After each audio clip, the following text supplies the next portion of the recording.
Everyone would join me in the Pledge of Allegiance. I pledge allegiance to the flag of the United States of America and to the republic for which it stands, one nation, under God, indivisible, with liberty and justice for all.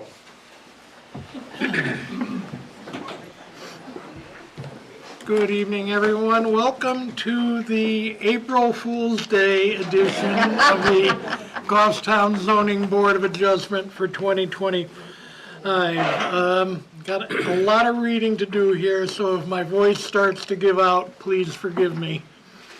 Goffstown Zoning Board is an elected board of 5 members and up to 5 alternates appointed by the zoning board.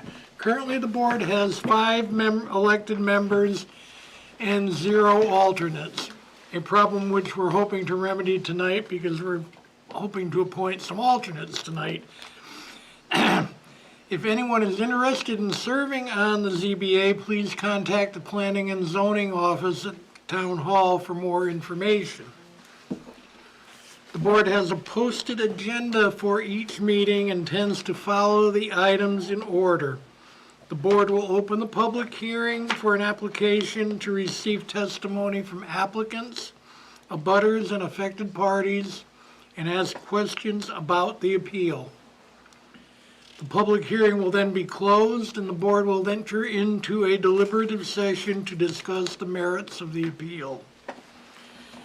For each application, the board will decide to approve with conditions, deny, or continue the public hearing to a later meeting.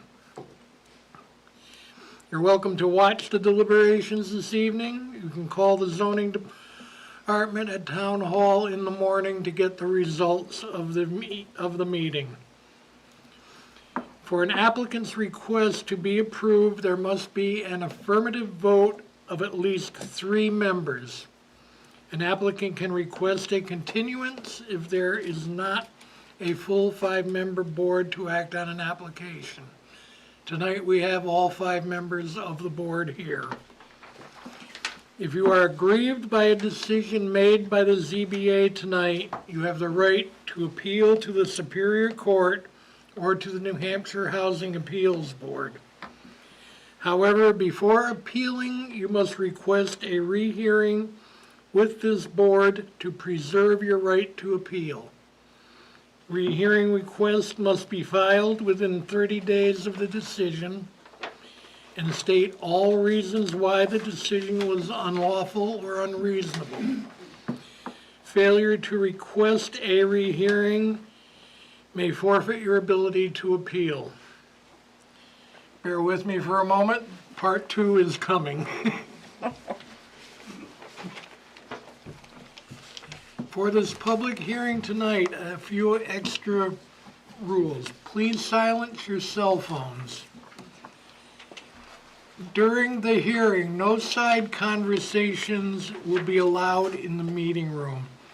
If you must discuss something with your neighbor, take it out of the room and preferably take it out of the building because conversations in that hallway, even with the door closed, can be overheard. All questions and comments should be addressed to the chairman and the board only. There'll be no back and forth between the audience and the speakers. After the applicant will first be called to the microphone to make their presentation. Board members may question the applicant during that process. After the applicant has finished their presentation, the hearing will be open for the testimony of abutters and concerned parties as follows. If you wish to speak, please come up to the front table here to the microphone. Identify yourself. Spell your name if it's a difficult one for the record, and let us know your address. I'm presuming everyone is an abutter in this case, so we're going to make a valiant effort to make sure everyone is heard tonight. After the completion of public testimony, the applicant will be afforded an opportunity to respond to the public comments. If you're testifying, we respectfully ask you to keep your remarks brief and to the point. Please avoid just repeating prior comments over and over again. If you agree with the opinion of what the person said before you, please indicate that. It's all going to be part of the public hearing record. I will enforce a 3-minute limit on the time per speaker to make sure that we get everybody here who wishes to be heard tonight gets their opportunity to speak.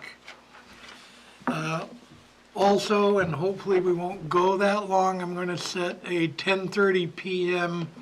hard cutoff on this hearing. If there are people waiting to testify, or if we've not finished deliberations by then, the matter will be continued to the next meeting of the board in May. And I believe that concludes what I needed to tell you.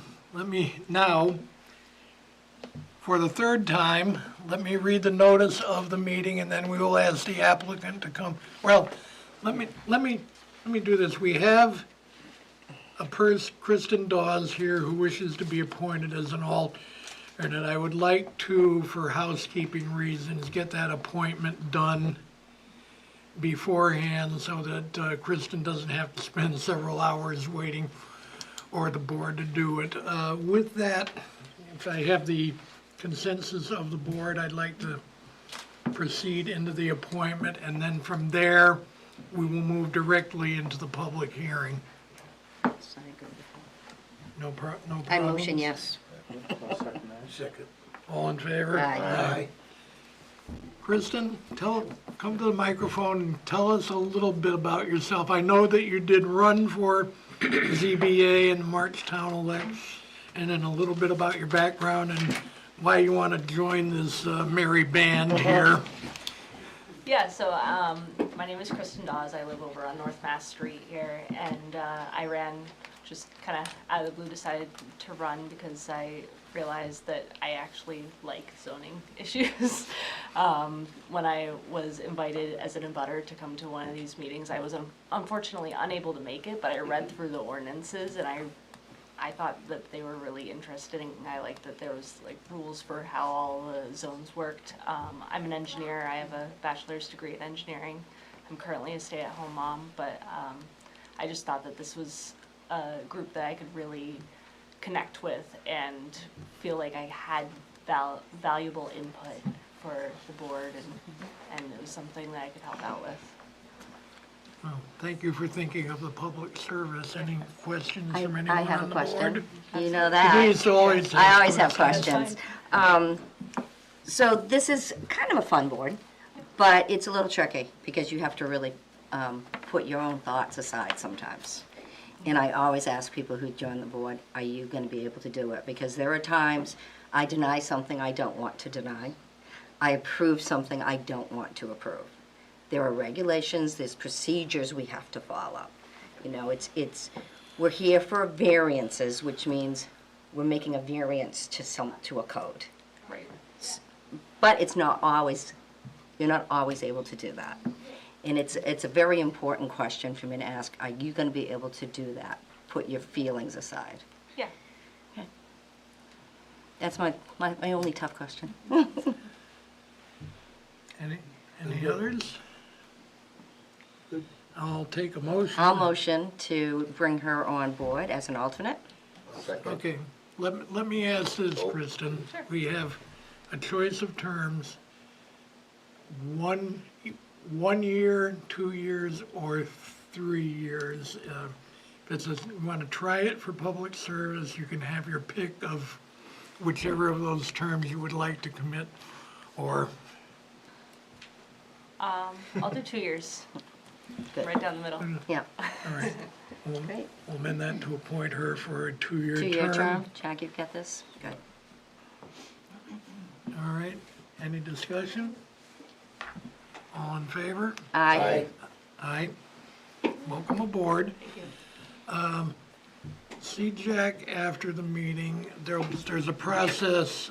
We have to sign an appointment paper with the town clerk. Once she has that, you'll be sworn in as an alternate and you can be ready to serve and participate by the May meeting. So, Could she just Thank- take a seat and put it off to the side here?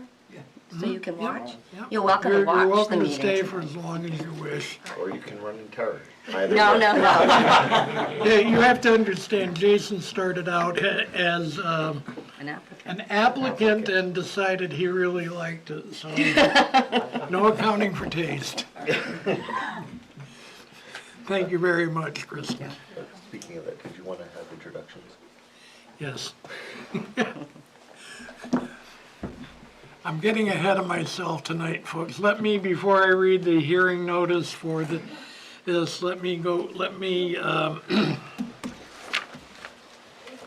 God, I'm drowning in paper already here. Let me go around and have the board introduce themselves. We'll start over there with Jack. Jack Shepherd, Building Inspector, Code Enforcement, and staff member of ZBA. John Belleville, member. Denise Langley, Vice Chair. Leonard Stewart, Chairman. Jason Cody, member. Bruce Buttrick, member. All right, and with that, let's move into our public hearing, which I know all of you folks are here for. The DeBay Group Incorporated applicant and Allard Revocable Trust, care of Karen Allard trustee owners, are seeking a variance to subdivide a property for purposes of residential use, single-family homes within the industrial zone, which is not permitted per section 3.11, table of principal uses of the Goffstown zoning ordinance. The property is located off Riverview Park Road, map 3, lot 64, zoned industrial. The property is located on the Manchester Town Line, and the proposed access to the proposed subdivision will be off of Phillip Street and Joseph Street Extension, which are streets located within the city of Manchester. And this application was continued from our March meeting. Presuming you're speaking for the applicant, sir, please come forward and tell us what you'd like to do.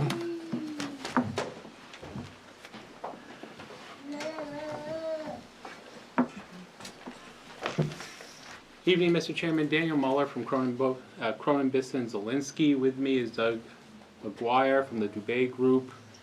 We are here on behalf of the applicant for this variance for the property at tax map 3, lot 64. As you know, the matter was previously before you in March, but was continued for purposes of providing regional notification. I understand that has occurred, and the board has received some feedback from the city of Manchester. I also understand there's been quite a bit of feedback from some of the town agencies on this application. The applicant here presented essentially what is a conceptual subdivision plan, which shows 34-lot residential subdivision on this property with access via 2 streets located in the city of Manchester, being Joseph Street Extension and Phillip Street. Also aware that the general conceptual plan that has been presented, given some of the turnout for the prior meetings, has generated a lot of feedback or interest from abutters as well as officials and boards from the other towns. And I guess one of my initial points here is to try to sort of focus the discussion tonight, what this is about and what it's not about tonight. This board, we're asking for a variance, a use variance. We're only asking for the use variance. So the issue basically tonight is whether this property, which is zoned industrial right now, and as a matter of public policy, the town has decided that certain uses such as a manufacturing plant, a distribution facility, a materials recycling facility, a lumber yard, or things of that nature are appropriate for this piece of property. My client is asking that it be allowed to be used for residential, and we're asking for this board to grant a variance for that purpose and that purpose alone. What I'm not here about tonight is whether this is going to be a 34 lot, 24 lot, 10 lot subdivision. That issue will be for the planning board. Similarly, now which road will access the property ultimately and how that will be accomplished and what improvements may or may not need to be made. Again, this was a conceptual plan. That is going to be something that will be addressed at the planning board. The planning board has subdivision authority. They're going to decide what you can or cannot create in terms of lots here. Again, we're only here for the use tonight, and I'm going to try to keep it sort of focused on that because, again, having seen a lot of the comments, at least to me, a lot of the comments go to issues that are best suited for the planning board because they really go to the design of the subdivision, the number of houses, how you're going to do the road system, how you're going to do access, all the things that come with a subdivision approval. And in this case, it may not only go to the Goffstown Planning Board, it may go to the City of Manchester Planning Board, at least with respect to the use of the city streets. Under the statute 674-53, if the sole access is over city streets, City of Manchester streets, then you would have to go there as well. But again, tonight, we're just here whether the proposed use for residential purposes is essentially appropriate given the specific circumstances of the property. In the interest of saving a little time, obviously, Mr. McGuire filed an application and addressed all 5 points in his application. Rather than reading them, I'm going to simply try to incorporate them into the record and sort of give a brief summary of sort of our position as to why we're looking to do what we're looking to do here. Again, the property here is tax map 3, lot 64. It's about 40 acres in size. A portion of the property abuts the Piscataqua River. The property has frontage on Riverview Park Road. In fact, that road runs through the property, at least a portion of the property. One of the issues that sort of has probably led to some of the feedback here is that in the area of that frontage, the topography of the property is such that it goes down very steeply and may present some practical difficulties in terms of accessing any development from that point. That being said, we do recognize that the majority of the development along this portion of Riverview Park Road is residential. With the land either being in the residential 2 or the agricultural zoning district. There is some land that abuts this property that is not residential.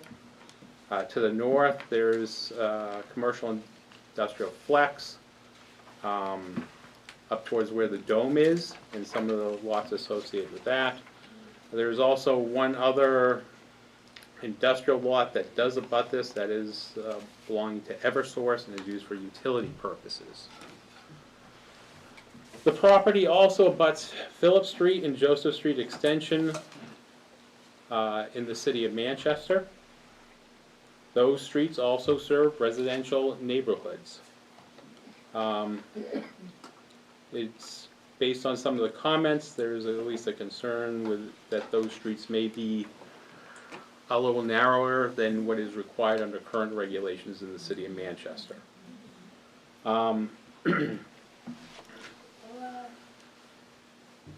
As I indicated, while a lot of the properties around this property are residential, including those on the streets that could provide access to the same, it is within the industrial zoning district. The industrial zoning district, per your zoning ordinance, is designed to provide larger scale development, manufacturing, construction, research and development, wholesaling, warehousing, distribution, and similar uses. That's the language from section 2.3.10 of your zoning ordinance. So again, this is for supposedly for large-scale industrial use. And obviously with large-scale industrial use often comes significant commercial traffic as well. Indeed, in looking at this property, Mr. McGuire has done at least a conceptual of what a typical, we'll call it contractor bay condominium type development for this property would look like.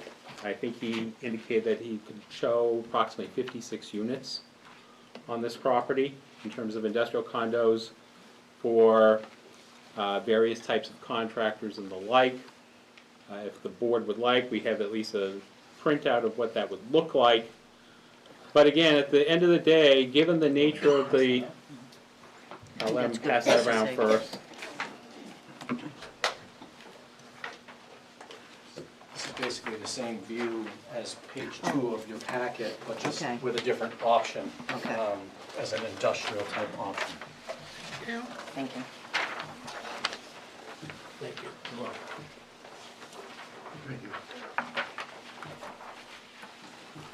Somebody's doing it. No. And to be clear, the sort of the uses I described, the manufacturing plant, the distribution center, things of that nature, those are allowed as a matter of right. So while we may need relief from other boards, we would not need relief from this board if we were going in that direction. We would be going simply to the planning board in that case. Given, again, the roads that could be used to access this property go through residential neighborhoods, it's our belief here that the more appropriate use, and of course one of the principal purposes of zoning is to segregate uses by land. But we believe in this particular case, given all of the surrounding residential use, that the more appropriate use of this property would be residential in nature.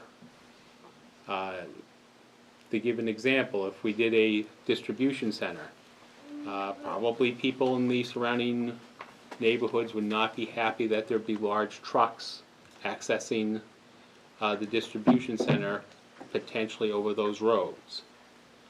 The guess at least, or the belief is that it would, and again, density and things of that will be for the planning board, but just in terms of the type of traffic, that residential traffic would be preferable on what are essentially residential roads.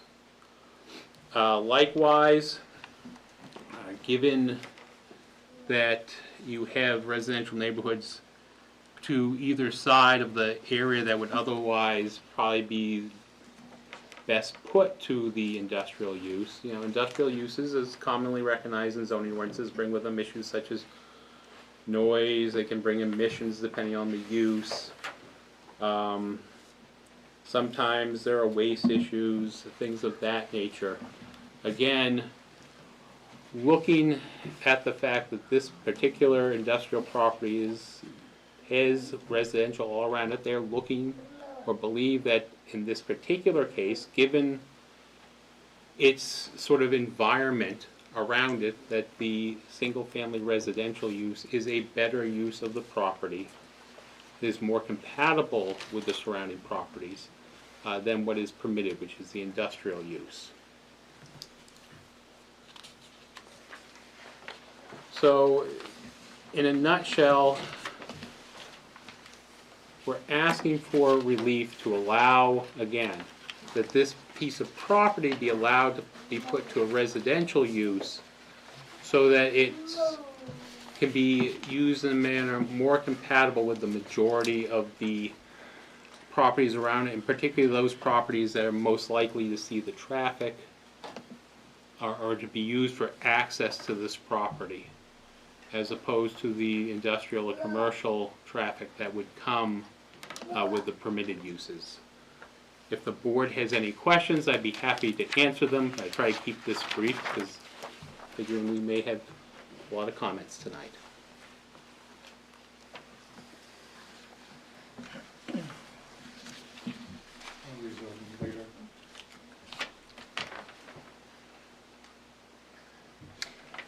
I don't have any questions at this point.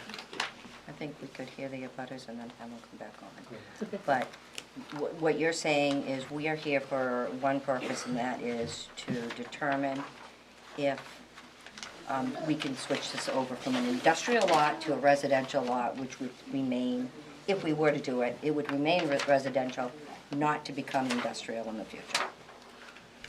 That is correct. It wouldn't be rezoned per se, but the variance would allow for residential development. Obviously, once, it's doubtful that once a residential development goes in, that it'll be torn down at some point in the future and revert to industrial.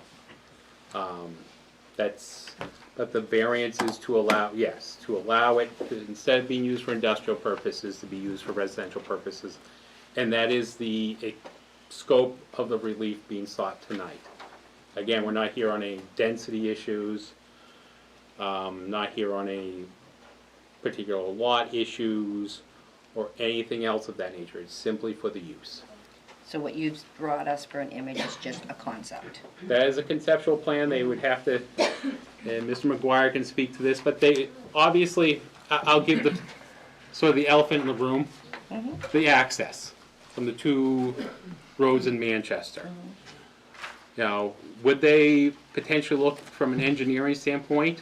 I mean, based on the topography, it looks like there are practical difficulties accessing off Riverview Park Road, simply because of the slope. Would they look at that and see if that was possible based on feedback? They would probably look at it and see that they haven't gone through the whole engineering, because that's the planning board issue. And we are not at that stage. We're simply seeing if, in the first place, a residential development could be possible there, without getting, obviously, again, this board is not being asked to approve a 34 lot subdivision. That's not your place. It's simply for the use. And if I could just add one piece on that, the purpose of the concept from an engineering standpoint was to show, what I did is I looked specifically at the zoning requirements of the R1B district within the city of Manchester, as well as the R2 zoning requirements in the town of Goffstown.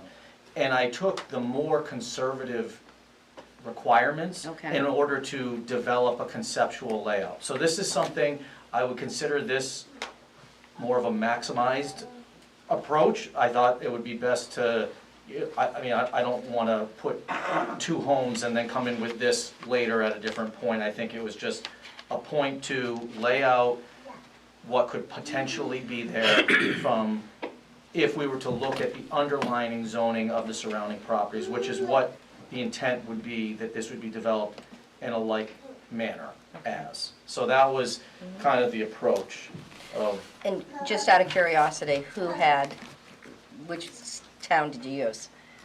So, well, actually, Just curiosity on No, that. it's a good point. I should have made that more clear. I used both in the worst case of both. Okay. So essentially, if the city of Manchester allowed 125 feet, or, required 125 feet of frontage, but the town of Goffstown only required 50, I used the 125. Okay. And then if it was a quarter acre zoning in one and a half in the other, I used the half. Yeah. So I used the more conservative values of both, just to be complementary to both areas. And the reality is that we know that one way or another, as Attorney Mueller stated, we have 3 points of access here, essentially, to this property. We have legal frontage on Joseph Street, Phillips Street, and Riverview Park Drive.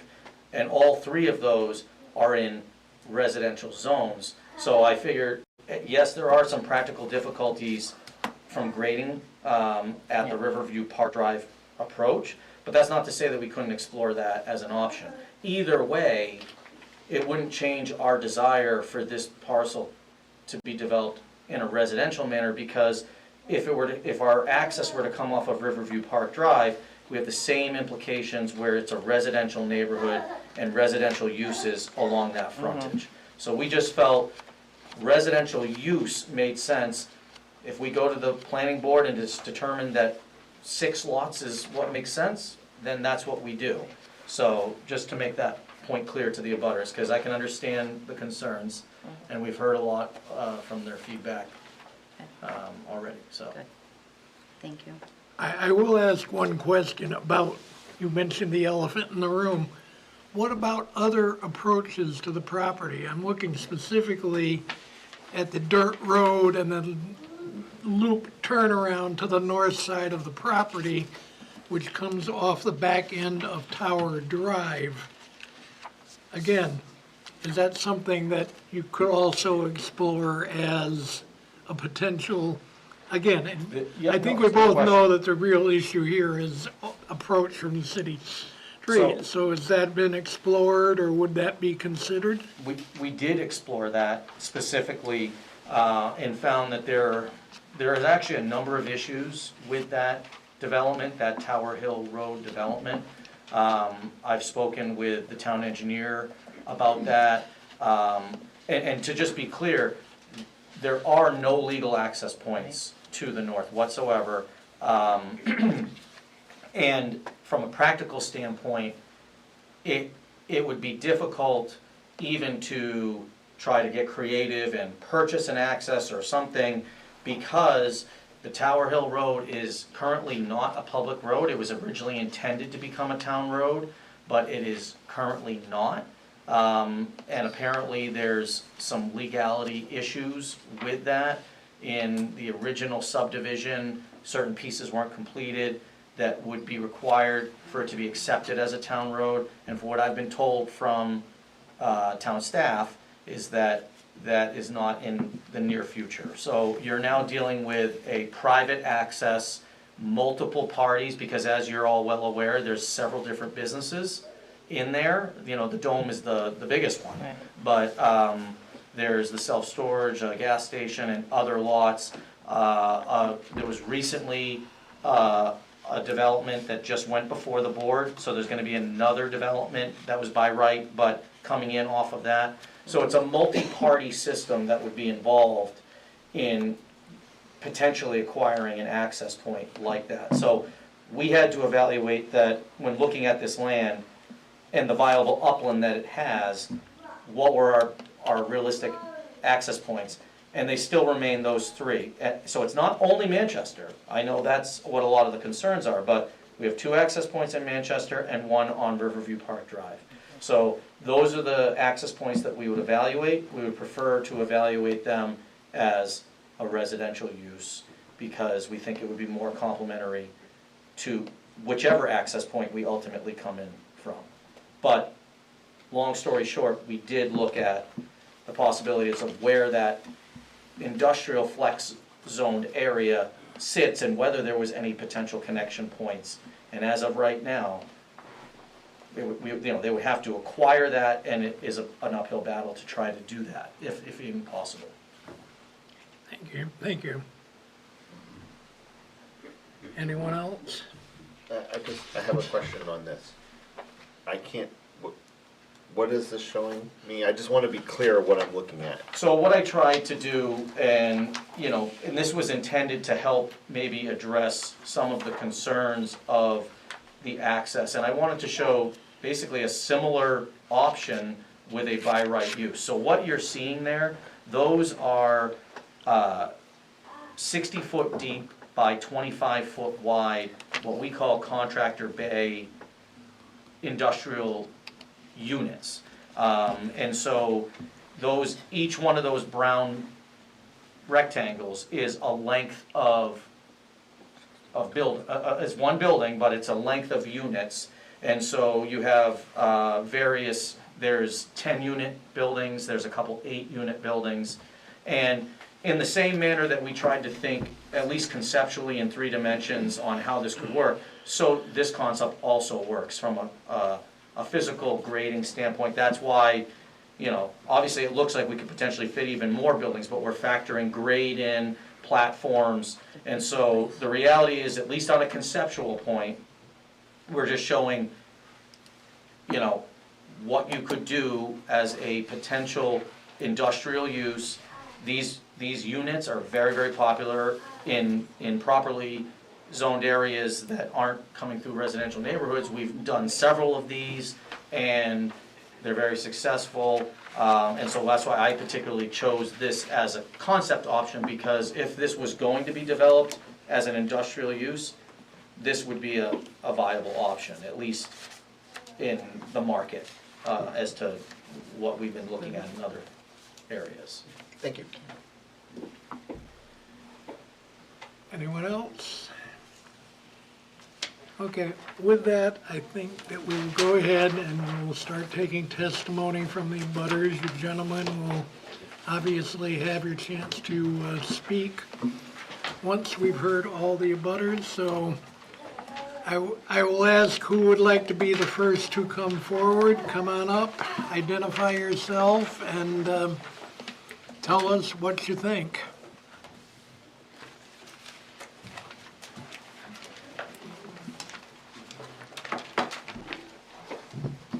Oh, come on, folks, somebody's gotta go first, somebody's gotta go first. And, Good evening. good evening, sir. My name is Norman Robidoux. Last name is spelled R-O-B-I-D-O-U-X. I've been, if there's anything else I have to add to that. Just where do you live, I sir? live on Eugene Street, which isn't even mentioned. Eugene Street and Catherine Street are between Joseph Street Extension and Phillip Street. That's the connector street that's closer to the Goffstown back road. The Eugene Street, yes, it would be. And not only that, but if people are coming down Joseph Street Extension, they'd have to take a left and annoy me all day long, because they'd have to go by my house. I've lived there for 51 years, and it's been peaceful and quiet, great neighbors, can't complain about anything until now. You know, they made it sound like, geez, no problem. There is a problem. We don't need any more traffic down there. We have like, I believe it's 63 homes in that area, and there are enough cars. And they drive like civilized people, which is nice. You know, and we just don't need the aggravation. The attorney, with all due respect, made it sound like, gee, it's heaven. It's gonna be heaven down there. Well, it might not be heaven. It's heaven now, but it could be hell later on. And I'll tell you, all these people didn't give up their evening just for the sake of coming down here and throwing bull crap. They came down here to listen about, can we get results about telling these people to go build someplace else? Because I know I've talked to the alderman in Ward 12, and I said, gee, a great idea would be to put up a barrier there. Then where are they gonna go? And I can't see any reason why Manchester couldn't put up a barrier to keep all the excess traffic out of there. So that's what I gotta say, that's my complaint, and I'm not very happy about it. And I hope somebody else, and I'm sure somebody else will stand up and probably back me up on that. That's bull crap what they're trying to do to us. Of course, none of us got the money that the Allards have either, so that makes it difficult. All I can tell you, Mr. Robidoux, is what we are here to do tonight, you probably will end up, if it were to be granted, you're going to end up before another board making the same kind of speech, because the decision that this board makes tonight is only on the basic use of the land itself. Can it be residential? Can it be industrial? If it's granted for residential, then that becomes a planning board matter, and all of those details of streets, traffic, etc. are the purview of the planning board. That is something, those decisions are outside the legal purview of this board, just to be clear. we understand what you're saying, and that's, certainly to be expected, but, we're looking at just the basic decision. Should it be residential, or should it be industrial? And what happens after that is another board's legal purview. Well, it'd be more difficult if you, let it remain industrial. Again, we've got a lot of people to hear tonight. Oh, I appreciate your remarks. If there's anyone, Okay, I want to thank you for well, listening. thank you for your testimony, sir.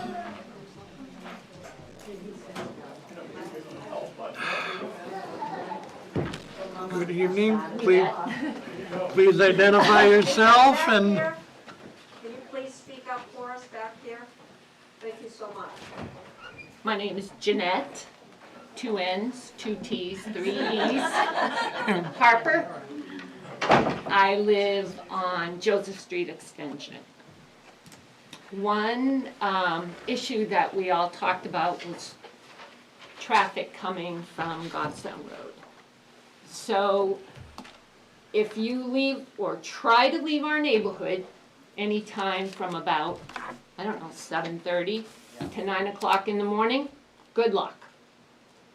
And it's actually a lot of times a very scary situation because people drive, well, I hate to say that because if you guys live in Goffstown, but the people coming from Goffstown drive pretty fast, and the way that the street is set up, it's almost like a blind area. So that if you are leaving and you're on Phillip Street and you're gonna take a right, you're probably gonna be a little bit better. If you're going left, forget it. But no matter what time you leave, if someone's coming from Goffstown Road, they make us feel like we're cutting them off. And believe me, many times, because then they get on our butt thinking, that we cut them off. We don't cut you off. We can't see you coming, and then all of a sudden they're there. So the traffic situation is huge. It's huge. No matter if you're going left or you're going right, and you're doing 7:30 to 9 o'clock, it's a very difficult situation. And of course, we love our neighborhood. Of course, there's no ifs, ands, or buts about that. But no matter what would come down into that area, whether it be commercial or whether it be residential, it is a huge traffic issue. It really is, especially Phillip Street. Now, my street's Joseph Street Extension. It is a wider street. Phillip Street is extremely narrow. You have a few houses that are really on the road, and it's very narrow. And I don't know if you guys have gone down there, or you probably have not yet, but it's definitely, I know that we can't talk about a lot of the issues of how we're feeling, but just think about the traffic, because it really is a huge issue.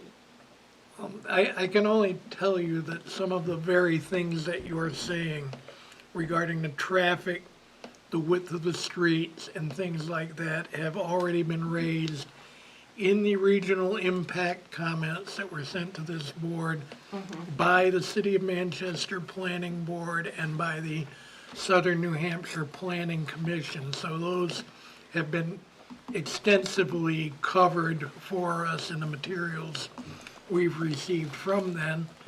And as I say, I hate having to reiterate, but the real issue here is some of us are familiar with the streets. I know that the traffic counts are a big thing, but once again, it is not something that is within the purview of this board. If it were decided, regardless of whether it were decided to go forward with the industrial concept or with a residential concept, those issues are going to have to be dealt with at a planning board level, which deals, again, with streets, traffic, and those type of But either way, I'm just expressing that is a huge We, concern. we hear what you're saying. Thank you for coming All right, you're forward. welcome. Thank you. Thank you. Mr. Chair, indicates you passed in a petition as well. Yes, I might, you were the one who passed the petitions Yeah, there, would you? yeah. How many signatures do you have on those? What?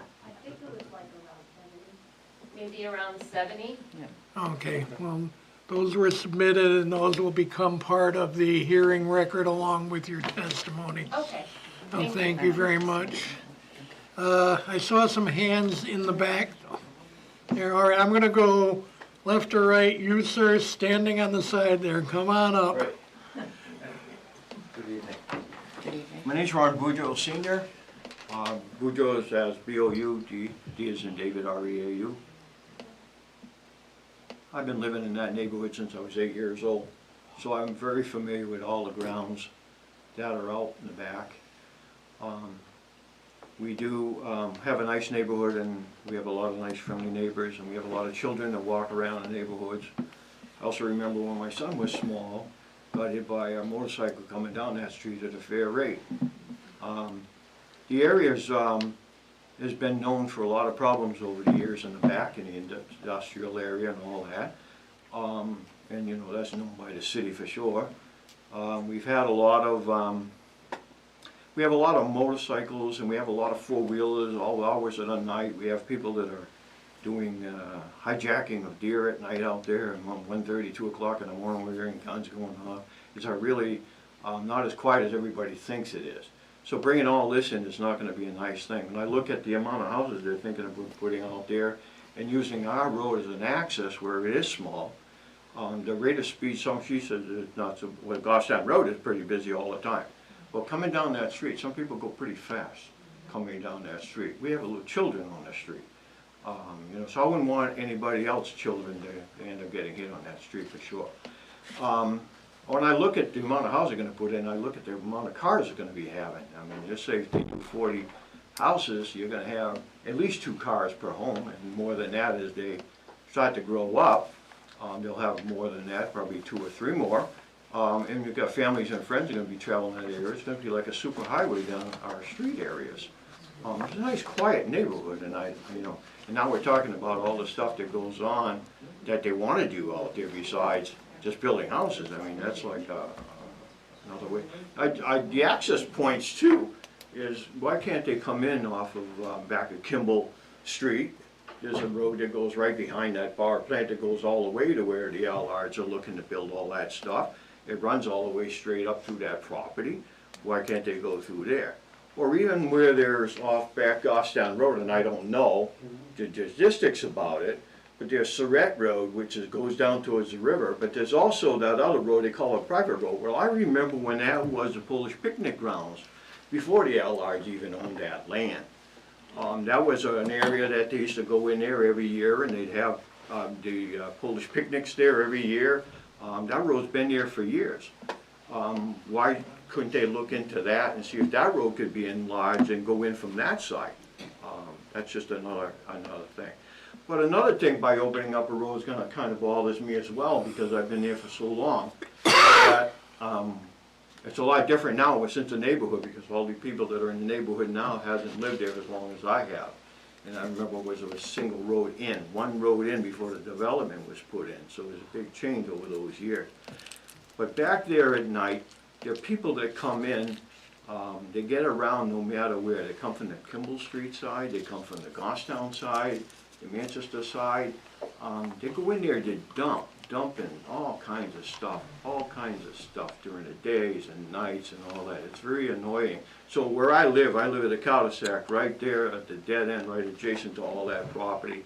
And it is gets pretty noisy out there all the time. And Manchester cops don't go out there anymore, and the Goffstown cops don't go out anymore, but they're all coming through the Goffstown side, because now they just made another road out from the Goffstown side up over the hills and back there, and they're all starting all over again. So it's a shame to see a quiet neighborhood like we have, with all these nice people that we have in the neighborhood, that we're going to be looking at maybe a super highway going on down there. I'm not kind of liking seeing that at all. That's my opinion of this whole thing. It's kind of hard to say, well, we're gonna do all this and that. Geez, it makes you think, well, what the hell I'm gonna do now? Sell my house because I gotta leave because of all more noise is gonna be out there or whatever? Doesn't seem fair and right to any one of us at that neighborhood, you know. And I do agree with the lady just said about the traffic. I remember that traffic wasn't as bad years ago, but I also remember a 9-year-old kid that got hit going up on top of that hill. 9 years old and got killed on that road from the traffic that comes from the Goffstown, and it wasn't even the traffic that they have today. I'm surprised more people didn't get hurt so far. So that's kind of a little bit of what I feel about that area. I would like not to see any of that go, and I know it's we're only here to speak out, but I do say that, you know, I love where I lived. I've been living there since I was 8 years old. The lot that I have, my granddad owned that property. I got married, I bought the property. My mom and dad lived next door. My uncle and aunt lived on that corner. Since then, I sold the property with my mom and dad, and then my uncle and aunt, we ended up getting that sold, you know. So it's a nice little neighborhood, and I was very surprised to hear that. But I still like to see, if anything, why can't they find some other way to get in there if they're gonna do something? It's gonna be on the other side of the power lines, as far as I'm concerned. I don't think they'll be able to build anyway. The power lines that run through there, they got the power plant down there, the power lines, and you know, they're probably gonna be up over on the other side to build all those things, so I think it'd be more if they could come in off the, maybe off the riverside, on the riverside off the back of Kimball Street or something like that. That's my opinion. Well, we will see. I think, just to respond to one thing you said, what they have said they presented here tonight is a conceptual plan, and when you talk about 40 houses, I don't think in the final go-around, if it were to be approved, you'd be looking at that number of units. But Yeah. with that, thank you very much for No, coming thank you very much for your forward, time, sir. greatly appreciate it. Thank you. Gentleman in the green hoodie in the back there. I'll get to everybody, I promise. I'll be quick, I promise. Mike Hamilton, 101 Eugene Street. Same concern as everybody here, though I do understand your job here today. And that's to just to determine if they're gonna get a variance on it, as far as the zoning, right? So, right now, we have a group of people that have a particular piece of land that is zoned commercial. My question, I guess would need to be run through you, would be if they do not get the variance, is their plan to go forth with the development, so That's- forth, put together? That's entirely up to the So, applicant. I guess the reason why I say that is I don't appreciate the angle kind of brought, it almost seems like if they don't get their variance, they're saying what could come down the road, right? And I kind of take that as a little bit of a, well, if we don't get what we want, we're just gonna, we're gonna go at it a different way, sort of aspect. So I guess my thing to you is, I don't believe it is in the best interest to give them their variance, and quite honestly. And I don't believe you have, at this point, any say, there's no impact, there's no traffic impact at this point, there's no planning board at this point, there's none of that at this point. So step one of their plan is to get, obviously, the variance. I'm here to say, I'm asking no. And I think that's really where the first point goes, because I think it's another fight after this. I think as far as, like you say, where the traffic actually goes. Does it go through Joseph Street? Does it go through, Riverside? I think that's a different problem in itself. But I guess the ask that I have here on the board is, my suggestion and my recommendation would be to not allow it and to keep the zoning in place as it stands for industrial use only. Well, and as you pointed out, with whatever the next step, the industrial use has been in place on that property for 30 or Nothing we 40 can do about years, that. and if right? the They gotta applic- access this somehow, they gotta do something with it. I understand all of that. yeah, if the applicant were to come in and say, we want to go industrial, they wouldn't even be here. Correct. They'd be before the planning board, because the industrial use there would be by right. Correct. So like I said, I understand why you guys are here today and why everybody's here today, and let's decide if this variance goes through. If it doesn't, then it's, you know, but then it's a whole new set of problems for us. If it doesn't, perhaps it's not. Or perhaps it's, you know, it's just another battle. But I understand what that land is in use for. I understand that they have rights to use their land and which way it is zoned for, and that's, you know, that's the way that is. You know, I have a particular interest in, obviously, where I live and love the community that I'm in. So I guess, you know, my first ask is to deny this application. Thank you, sir. Thank you for it.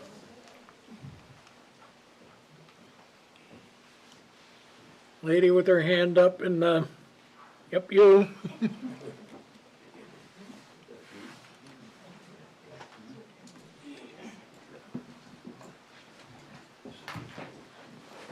Hi, my name's Katrina White. I live at 269 Joseph Street.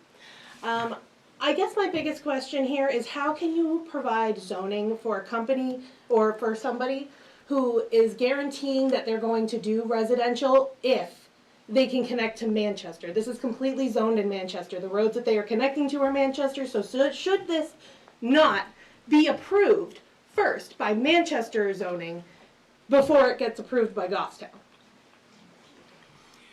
That's my question. Like, No. how can you give a conception?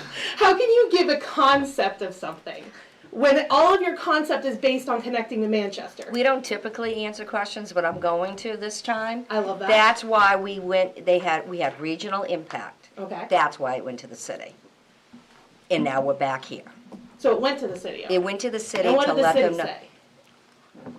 I don't even believe they can deny it at that level.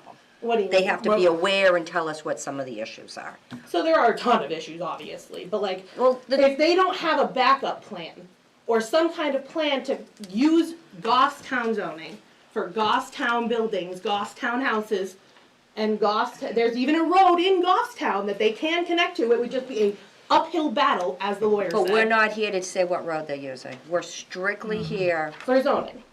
to determine if we're gonna allow residential on a piece of property that's zoned But they're industrial. telling you that they're going to do residential based on connecting to Manchester. I did not hear it that way. They don't know. That's how I heard it. So I they don't know, so understand it's a concept. Yes, it And is they a even concept. said that they looked into Okay. the other options, right? They looked into the other options and they said, well, that would be an uphill battle. So what that sounds like to me is that's gonna cost them more money. And it's just not gonna work out well for them in the end. It'd be easier if they could just connect to our Manchester roads. So I don't, why are we allowing a zoning change? And even if you did allow the zoning change, they should not be able to base because they've given out 2 or 3 different views of what they're gonna make this look like. Whether it's industrial, residential, whatever, it's always connecting to our roads. So why is that your Goffstown zoning doesn't include the fact that Manchester zoning is just as impacted by if they do this? One of the things here, and I believe it was mentioned by counsel for the applicant, is there's a section of the state law which says if your only access to a property is from roads in an adjoining municipality, the planning board of the adjoining municipality gets a say in what happens. So does that Which mean means Manchester? if it were to be, even if it were, again, using the hypothetical of an industrial use by right, even if that were the case, It's an alarm. Manchester Planning Board would still have a role in deciding what has to be done with those streets. You know, again, we decide, the property line runs smack down there. We So- decide what happens on the Goffstown side of the line, but as far as control of the streets in But I guess what's Manchester, that's happening- Manchester's. But what's happening on the Goffstown side is affecting the Manchester side. So is there any way to do a joint meeting between both if they're going to be using both municipalities? We don't make the rules. We're just I here. get that, I get that, that's why I'm We're asking. just here to I'm determine asking. if we're gonna allow this to be residential. That is what's in our purview. For us to speak about something else would be wrong. The only reason I told you that is because the meeting was delayed. Yeah. Because we considered it regional impact, which is in our jurisdiction. Yes. and After there- that, it is no longer in our jurisdiction. Yes, and there is technically like environmental impacts as well to moving into that city, because there's already a whole section of our city block that's blocked off because of environmental issues and certain animals and wildlife that comes to our area to breed that are not, monarch butterflies or whatever, and certain types of birds only come to our part of town. So there are literally sections of our area already blocked off in Manchester because of that. So now we're gonna be getting rid of more woodland, which is going to be destroying more of those properties. But at the end of the day, I get it, it's zoning. You're zoning a particular area. But I just don't see how you can approve zoning for something that's conceptualized including another city, when the other city doesn't, has Manchester approved the zoning? Or talked to you, or been involved in these meetings at all? Manchester has provided us with a lot of feedback with multiple questions regarding the eventual development of the property if it were to go forward, who does this, that, and the other thing. And again, Manchester would play a role. Their planning board would have to approve anything in those streets on the Manchester side of the line. Okay, I also just wanna say that they were said on this side at some point that we would get a lot of commercial traffic if it was used for industrial use. But I still don't, it's just as bad as residential traffic to me. Like, they're both gonna be traffic at the end of the day, and they're both going down a super narrow road, which obviously you guys are already aware of. So I guess my biggest concern is that we are making a decision for an entire neighborhood, which, by the way, we don't get a butters notifications. We had to have notifications from our own neighbors telling us that this was happening. So, even though we're completely involved in this, Well, I know the union leader has been all over this, so I know that you've gotten some notification. well, that's good to know. That's good to So- hear that it's getting some kind of attention, because it just doesn't make sense to me. Even if you did make it residential, I don't see how you can make it residential on the basis of them using Manchester land. So, can I add something to Go that? ahead. Yeah. So one thing to keep in mind is that we're not changing the zoning of that parcel. I thought you were changing it Yes. from We're granting variance, Yeah, well, but we're not changing the zoning. We can't do that. That has to be done by the town of Goffstown. So what exactly does The the public. variance change? Let's makes it residential. them do residential in Okay, what's and the difference?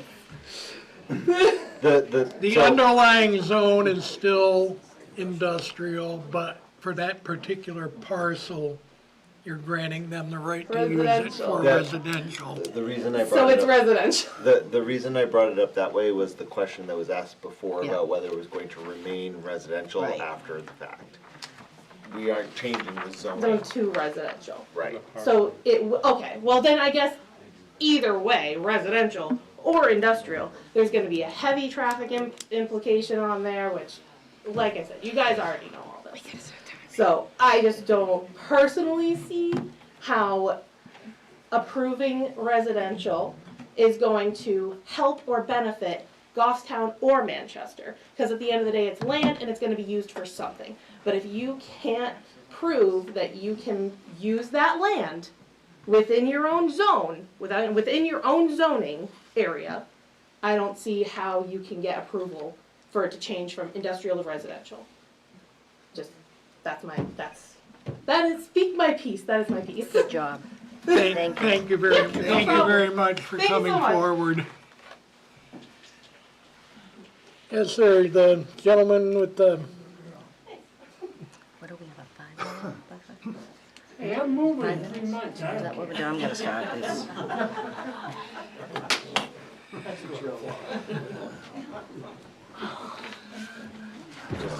Let's keep the site I've got timers down available. And you gotta give running them? I'm not gonna use them until case it gets.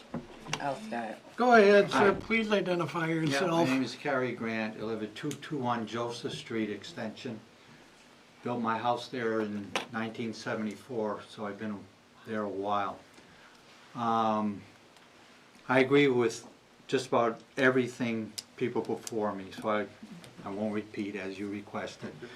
I would just want to add that their proposal as it is now, if it were to variance were to be granted, they talk about 2 access roads, Phillip and Joseph Street Extension. That's not true. There's really only 1 access road, and that's Phillip Street, out to Goffstown Road. And that's a mess already, as someone has said. So I just add that. The other point I make in terms of just getting the variance, I would say within the last 10 years before the dome and the gas station went in. Original proposal for that area was to have some type of manufacturing trucking or something.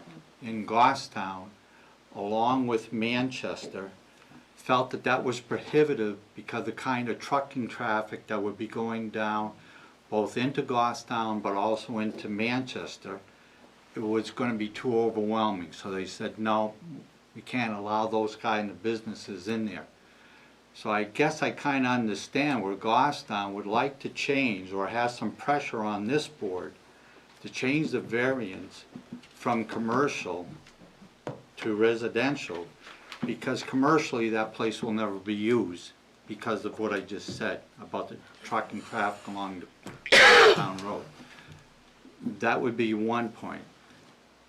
The other, if they were going to go to residential,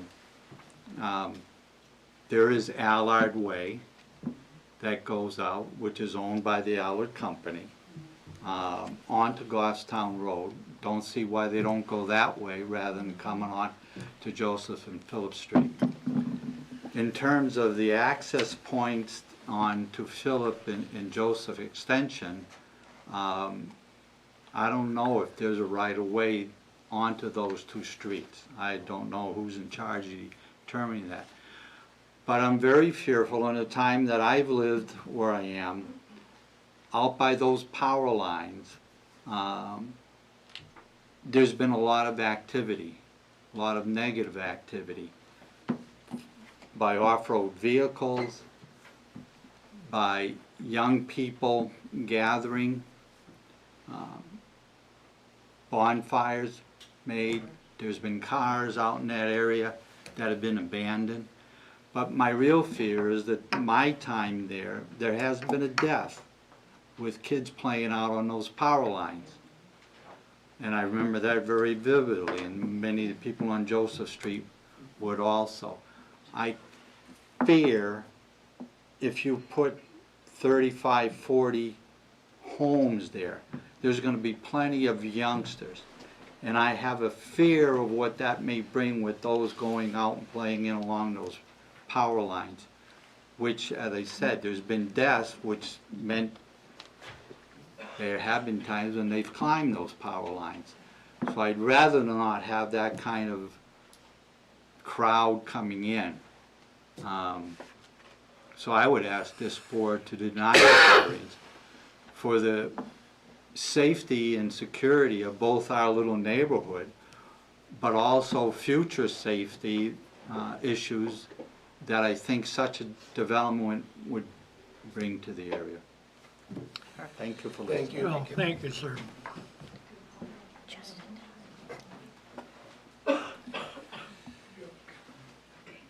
Yes, sir, you. Come on up.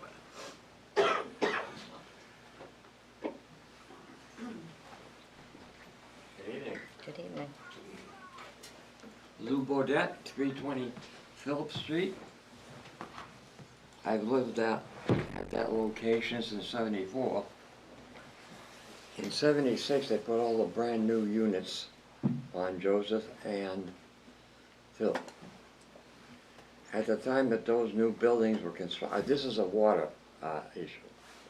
At the time that those units were built, the water line was installed by a private contractor. I was on a well and septic system at the time. The contractor wanted $200 a linear foot for frontage. 20 grand for 100 feet. Another 5 grand to go to my property line, and another 5 grand to put it in the house. Now that line is still owned by a private party. So whoever puts this stuff in is probably gonna have to pay that person or company, that, whatever he wants for the cost. Well, all I can say is. Yeah, I know. I'm just. Once again, this gets beyond anything that we're able to decide I at this just wanted to point. bring it up to make it well known, that's all. Mhm. Okay? That's it. Appreciated. Thank you very much. Sir. So that's not Manchester Waterworks that runs the, The water, in the that water area? runs in the line. They don't own the pipe, okay, okay? thank you. Thank you. Did I see another hand in the back? Yes, lady way in the back with her hand up.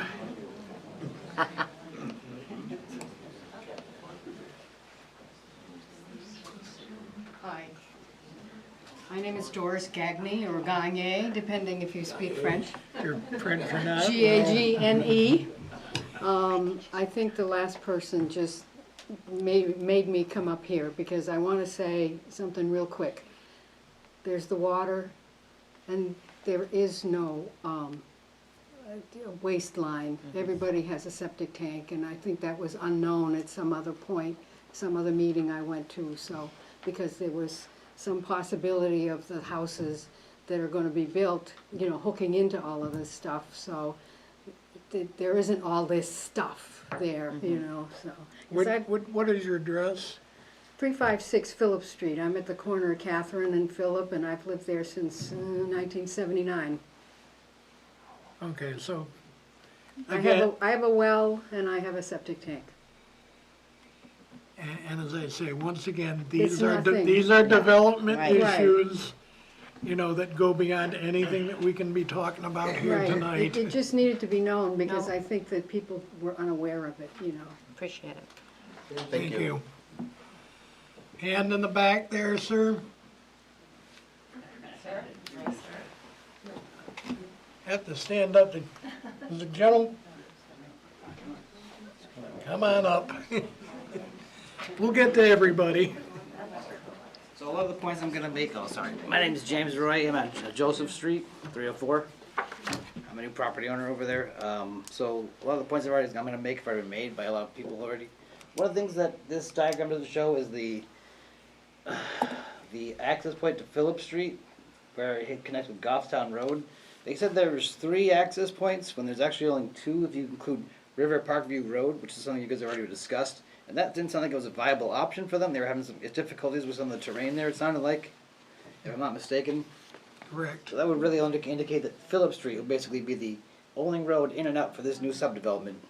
I think that's one of the biggest issues I see. You need more access points, basically. You can't just use Phillip Street and Joseph Street, because everything connects right there. It's just one big cul-de-sac. It's Joseph Street Extension because Joseph Street is separated by a pond. There's Joseph Street and the Joseph Street Extension. There would be a point right there that you could use, but it doesn't exist. So that's one of my issues. The other issue I had is a lot of utilities.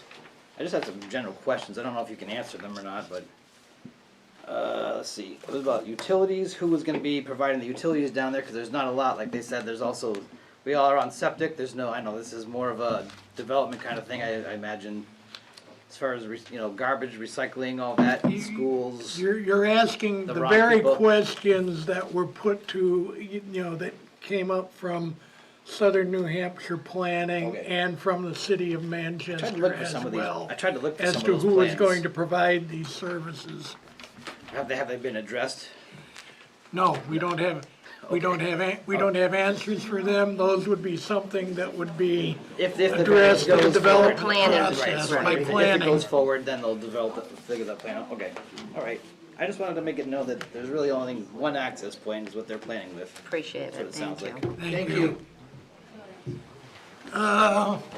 Right there. Yes, lady, black That shirt. the hand in the middle with the black sweatshirt.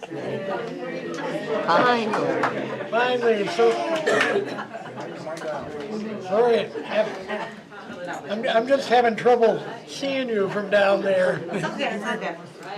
My name is Carrie Murray. I live at 269 Joseph Street Extension. I understand that a lot of people here are very confused as to what this meeting is about, and that most of these questions that they have are for the planning board, not for zoning. If anybody's interested, I don't know why you're keeping a secret that the City of Manchester has written a letter to the zoning board, and that Department of Environmental Services is also involved. I don't know if that would calm everybody. If anybody wants the letters, I have the letters. Well, I don't know if you have private, we have comments. It's from Garside. We have You sent it comments to from me. the Manchester Planning Board Right. and Southern New Hampshire Planning that are part of the hearing record. Correct. So those things will be addressed when considering this change of. We have a lot of we have a lot of information I don't think to everybody throw in understands the- what you're thinking about as well. So those letters will be a determining factor, yes or no. They'll be part of the determination. We also want to take everything that's been said here tonight as well. We don't, not one single thing is determinative, but we've got to make a reasoned judgment based on what we've heard and the information that we have. Right, so in your decision-making process, that will be a factor, correct? Yes, it will. Okay. The only other thing I wanted to say was, it's currently industrial. I don't see a need to change it to residential. If you can tell me why you would change it to residential, I would like that answer. That'd probably be your outcome determination. Leave well enough alone. Just leave us all alone. I mean, they're only asking to change it because they don't have access to go in there and do anything. And to access our roads is not feasible.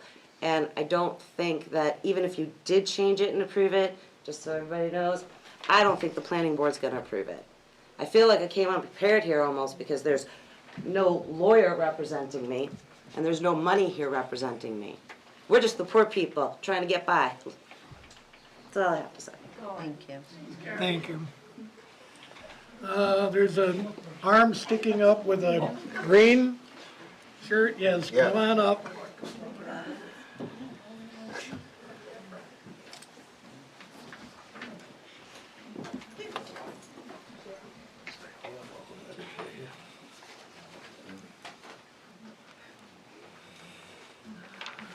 Hi. Hi. Thank you for hearing us tonight. I'm Felicia. I live at 325 Phillip Street. Do you have your last name, Felicia? Roger, R-O-D-G-E-R.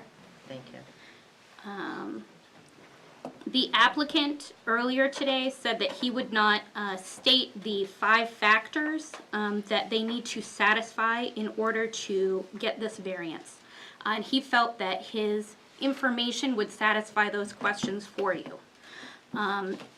I would just like to read some of them that I feel like they have not satisfied, and that I and many of us are not in favor of this zoning change.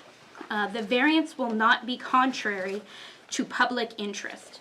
I feel like although some members, some people from the abutting properties may have mentioned things that did not directly relate to zoning issues, I feel like their statements were important because that kind of spoke of the public's disinterest in this. Let's see here. The variance must be consistent with the spirit of the ordinance. I feel like changing this to residential is very different from the other properties that are there in that little triangle. I feel like it's kind of a stretch to say that it's closer to residential, especially the information that was given that that land doesn't have good access for water or sewer. So it doesn't really, I don't feel like it would satisfy what's needed for a residential property. The variance must not diminish the value of the surrounding properties. I feel like with additional traffic, I feel like that's going to lower the value of my home, creating a busier street. So I feel like 3 out of the 5 are a miss for this applicant. So that's the information that I wanted to give, and I appreciate you hearing me tonight. Thank you very much.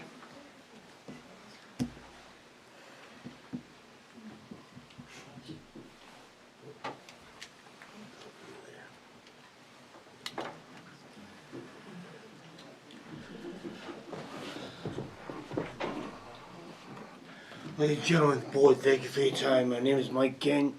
I live at 341 Phillip Street. I looked at 30 houses before I bought this house. Okay, so I'm kind of picky shopper.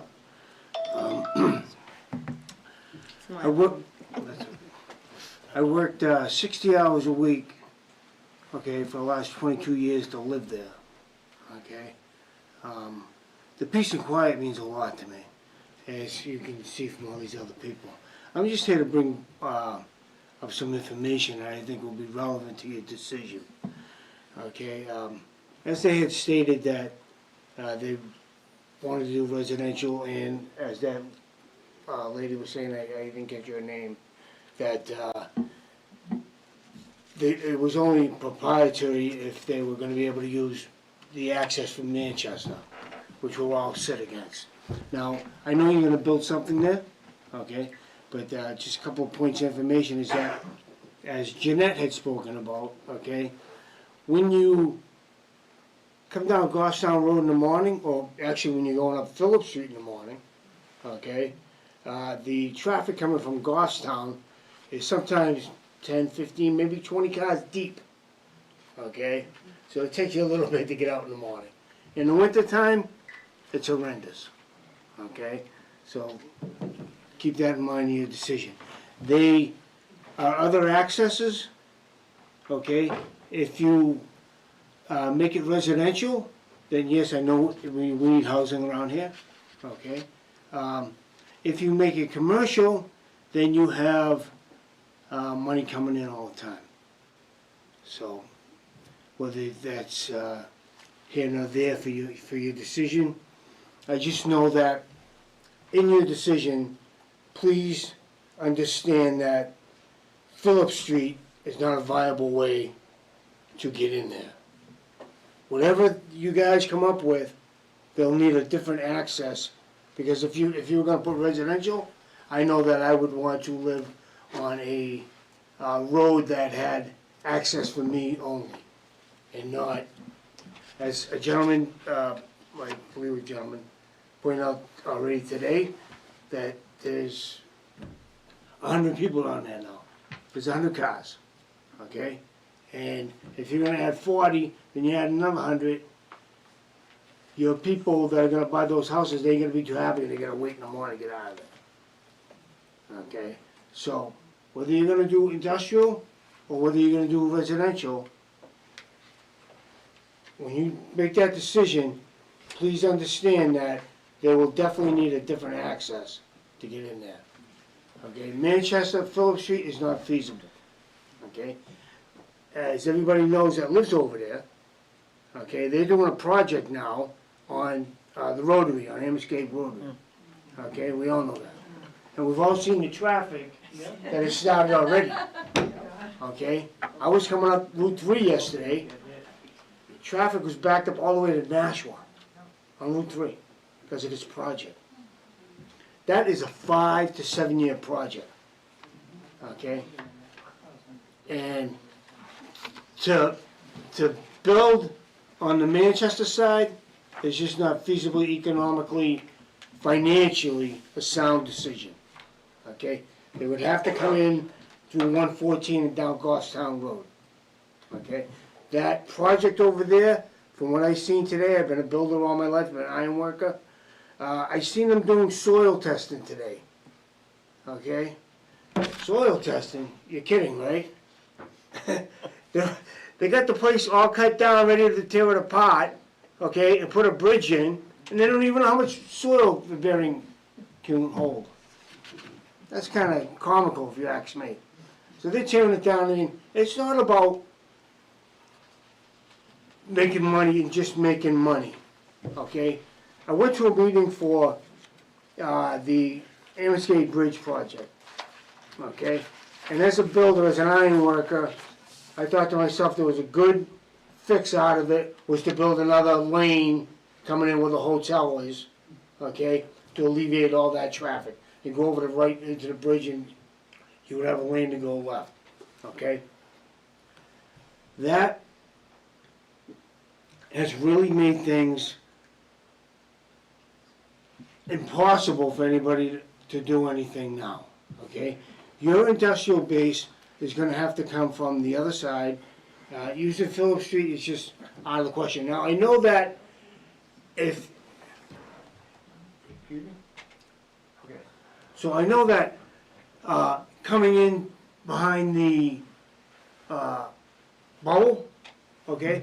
Let me back up a little, okay? I took a walk back there today for the first time. I lived there 25 years, 22 years, excuse me. I've never had time to take a walk back there, okay? There's a lot of rock back there, I understand that, okay? But in order for them to go behind the bubble, they would have to do blasting, okay? And that would not be feasible for their wallet. So they want to ruin all of our quality of lives, okay, by using our access road, okay, to fatten their wallets. Okay, if they really want to fatten their wallets, they would understand that they need to come in through another way. Okay, now, again, now, whether you use industrial or residential, best of luck with that decision, okay? I thank you for your time. Thank you. Thank you for your hope to see you again, testimony, sir. Thank you. Thank you.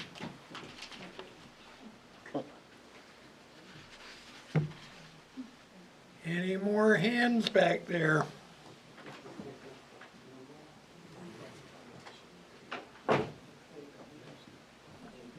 .30.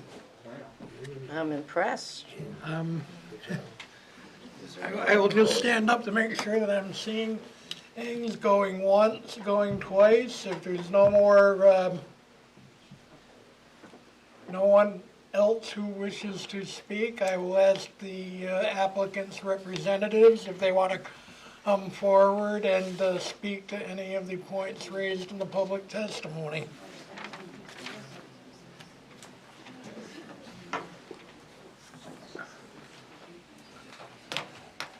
I will keep my points very brief because I think the majority of the issues that were raised are going to be issues for the planning board if, regardless of what type of development will go on there, you're going to have to go to the planning board. Just a couple quick points. With respect to the zoning, by statute, the property's in Goffstown, so Goffstown zoning controls with respect to the use of the property. That's simple. The fact that Manchester Land is next door doesn't change that. As I indicated, there is a statute that allows them, to the extent that the city streets are the sole access, there is a provision that allows for Manchester Planning Board to look at that particular issue. In terms of the various elements, I just, so it's clear for the record, incorporated the written arguments that were submitted to the board. Rather than read through them, that was it. We stand by those arguments. Otherwise, as I said, I think the majority of the stuff, whether we're talking about access to sewer and water, traffic, access, things of that nature, those would be issues for the planning board. Again, the only issue here is whether this property can be used for residential purposes or whether it has to be used for industrial purposes. Unless, you have anything to add? I guess the only thing I would add is that, because, I mean, I certainly heard a lot of the concerns by the abutters, and taking notes of those. We also got all the same paperwork that you, as a board, have received concerns from Southern Regional Planning, and they're all good points that we would fully intend to evaluate. The concern that we had is, for us, this is a bit of a step one, because we, you know, if we're going to explore a potential residential development, we're more than happy to look at every possible access point that there is, and that could include no connections to the city of Manchester at all. I'm sure if that came up, there would be a lot more potential support, at least from abutters in that neighborhood. And so we are going to evaluate those items. It's possible that if we have an access point through there, there could be improvements made to their existing neighborhood road or site distance issues that we could improve. You know, those are all items, that, again, as planning items. And so I just think that, and this is, I'm saying this, I know this board is aware of it, but it's more for the benefit of the abutters that we fully intend to, we're not dismissing those concerns. We understand the concerns, and it will have an impact on how we potentially develop the property. But we can't move forward with a direction on, you know, we can't do that part first, and then without knowing if residential could be a potential option on the property. We feel obviously that it is. I mean, obviously if we put one home at the end of Phillips and one at Joseph, I think there'd be a different level of concern. I would assume, versus 40 units that we're proposing. And so I was hoping that maybe I could just provide a little level of comfort that we are intending to, assuming the board were to be inclined to allow residential, we would explore all those options as part of the planning process. And we would come in with answers on those prior to presenting it at the planning board level, because we already know that these are issues that need to be addressed, so. Thank you. Thank you. Anything from the board? Mr. Chair, Yep, can I ask them a question? certainly. So you indicate that the residential layout for the lots and the number of the lots is conceptual. I would have a hard time granting a residential variance unknown how many lots that would be created as to that density.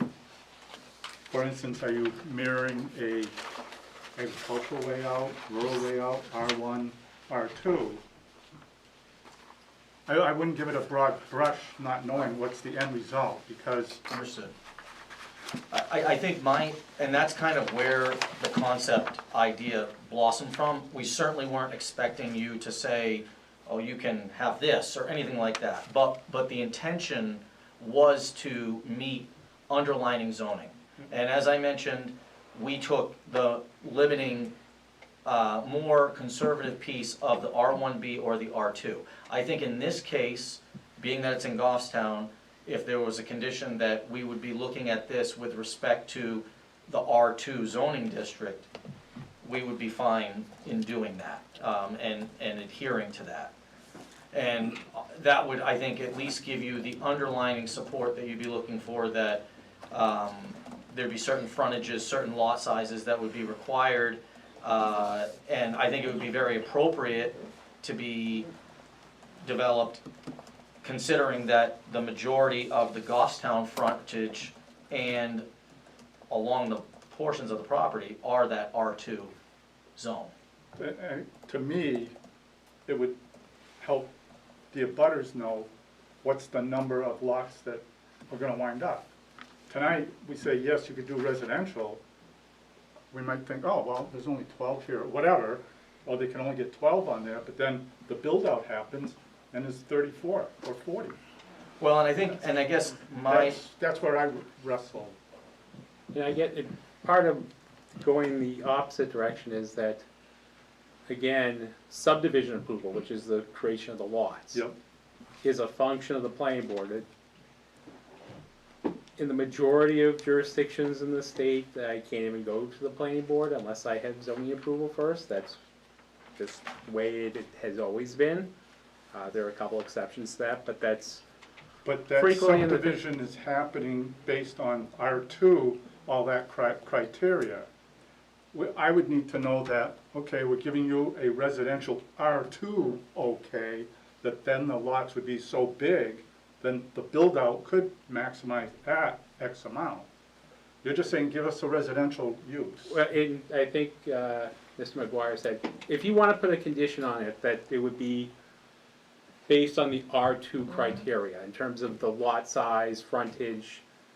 If you want some specificity there, to grant relief for residential consistent with the dimensional requirements of the R2 zoning district, we don't have an issue with that.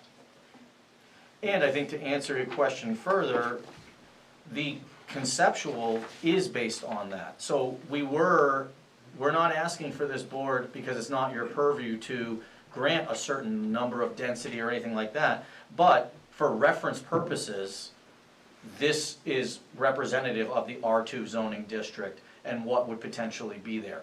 We've heard the concerns, and the access points would have to be evaluated. It would not be the underlying zoning that will be the limiting factor, I'm sure, on the overall density of this property. It will be the access and other concerns that were raised by the planning commission. You also stated that you were using both Manchester and Goffstown's zoning, and that Correct. you went to the more conservative. Correct. Would you stick to that? If we made that? Yeah. So you would go with an R2, and if Manchester has more frontage or more density, less density, you would stick with that. So you would combine the two? The Manchester regulations were surprisingly similar to the R2. Okay. As far as frontage size and everything, there was, I think, like one was 90 and the other was 100. I mean, I think it would be cleaner for planning purposes to, you know, to go with, if it's in Goffstown, use R2.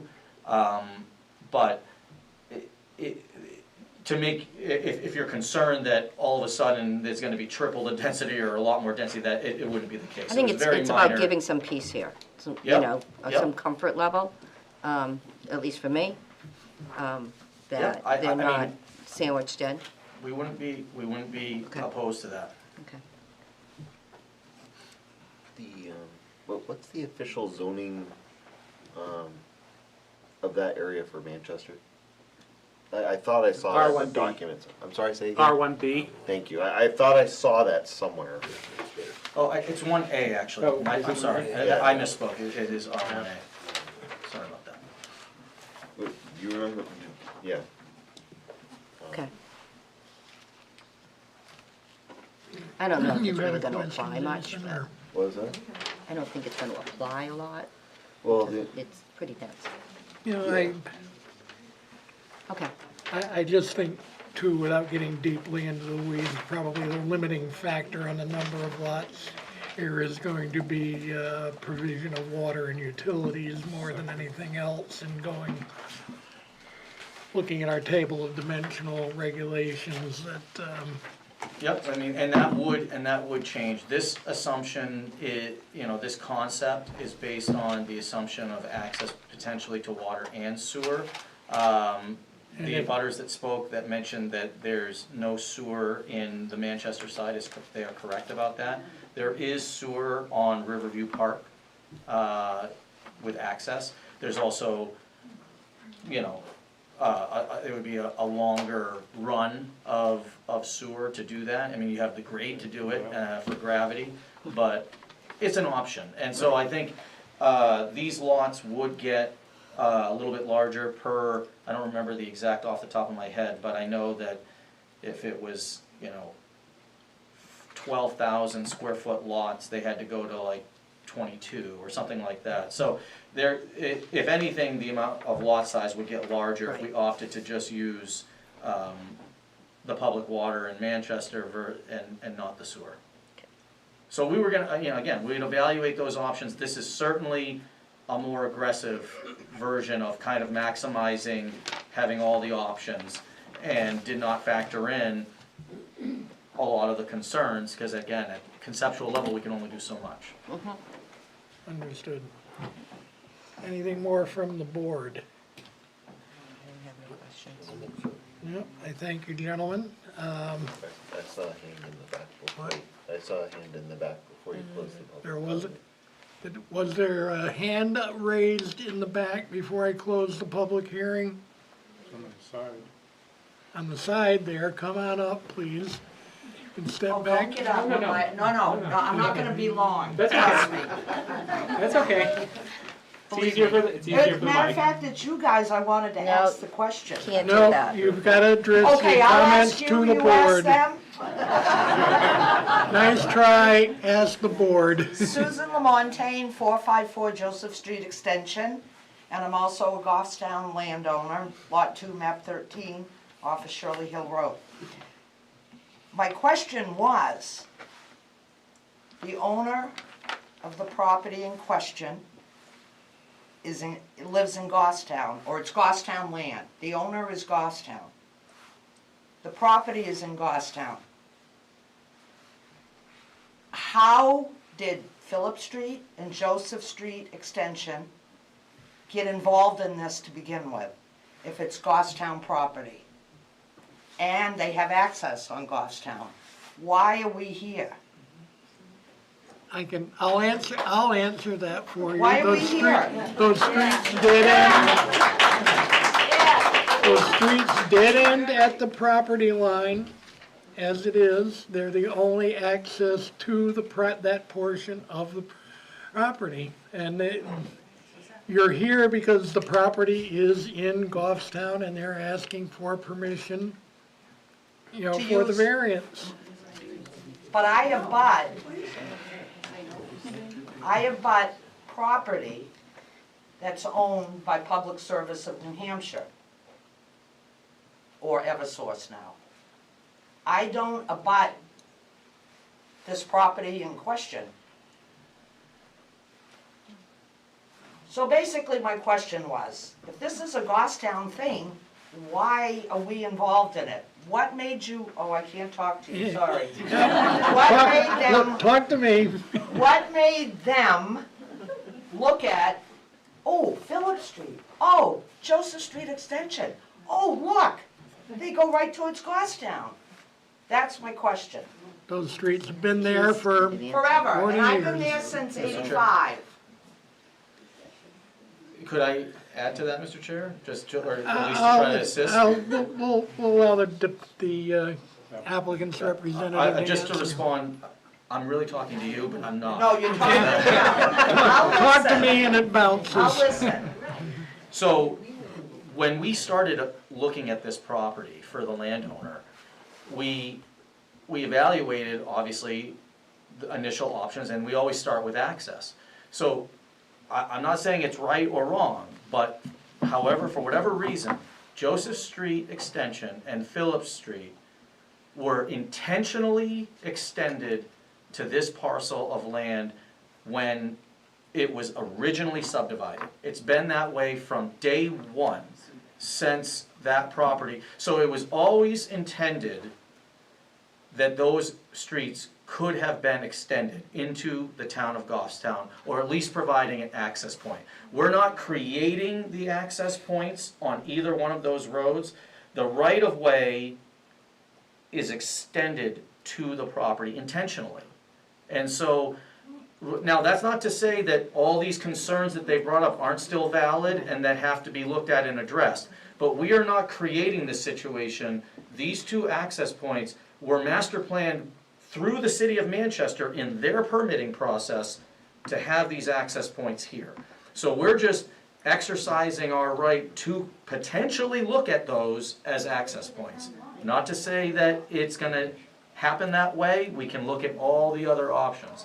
But that's really the reality of it, and we did have our survey department evaluate, go back in time, look at the registry of deeds, pull the plans of the original subdivision, and these access points are always have been intended to be potential future connections to this land. And I think it likely was done because it is good master planning. It's done on all new work that I do on new subdivisions. You never put a dead-end road to a large area of potential upland. You always have a potential for connection, and I think that's what I'm just guessing that that's what looks like happened here. And that was the way those streets were built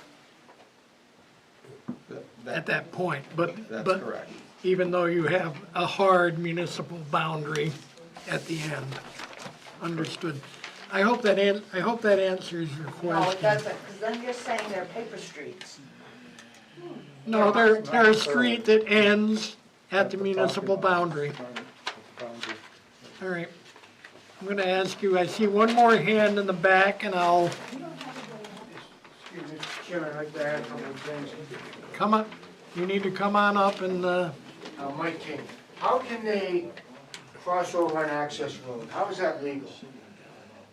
For the, they're is that legal? they're public roads. I mean, I'm not quite sure exactly what you're, Well, because the end of the street that they're talking about, that they, the gentleman here that they make for access, future access, crosses over a service road for Eversource. that's, I believe, that's a right of It's a right of way way? that Eversource has. You've got lines on either And an easement? side, That's and good? I believe, without getting into the technicalities, permanent easements, because the power lines, you can build roads underneath power lines. And the other thing I wanted to add was, when I was speaking earlier, I lost my train of thought about the ramp on the Ambuscade, okay? That was the best way out, okay? Now, last year, I was lucky enough to make generational wealth in the stock market. So I am speaking with people, and I'm looking for investments. And so housing is a big thing. So I talk to my people in the housing business, like, yeah, housing is a big thing, but you really don't, the real money is in storage units. Okay, that's what they told me. Okay? The All right, money is in sir, storage I'm gonna ask you to keep it on topic if you. That is But topic, I will only say, let me ask you this, if it's a fair summation, what you're saying with that work on the Amoskeag Bridge rotary, you're talking about, once again, goes back to traffic issues and the fact that you've probably got traffic tied all the way back up from that part of Manchester, all the way out to Phillips Street. But, yeah, no, sir, I'm just saying about the storage, because they have storage there now, and my friends are telling me that's where the money is. So they might wanna think about using the road they have now into the storage and extending it to more storage units. That's what I'm saying. Well, again, different folks. Thank you very much, Mr. King. One more thing. All right.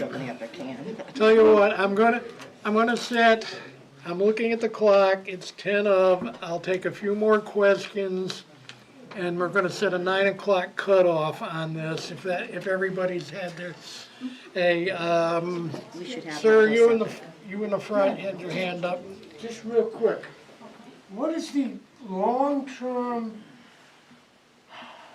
for all of this? What am I thinking long-term? I live on Joseph Street Extension. Are we looking at a year, 2 years down the road?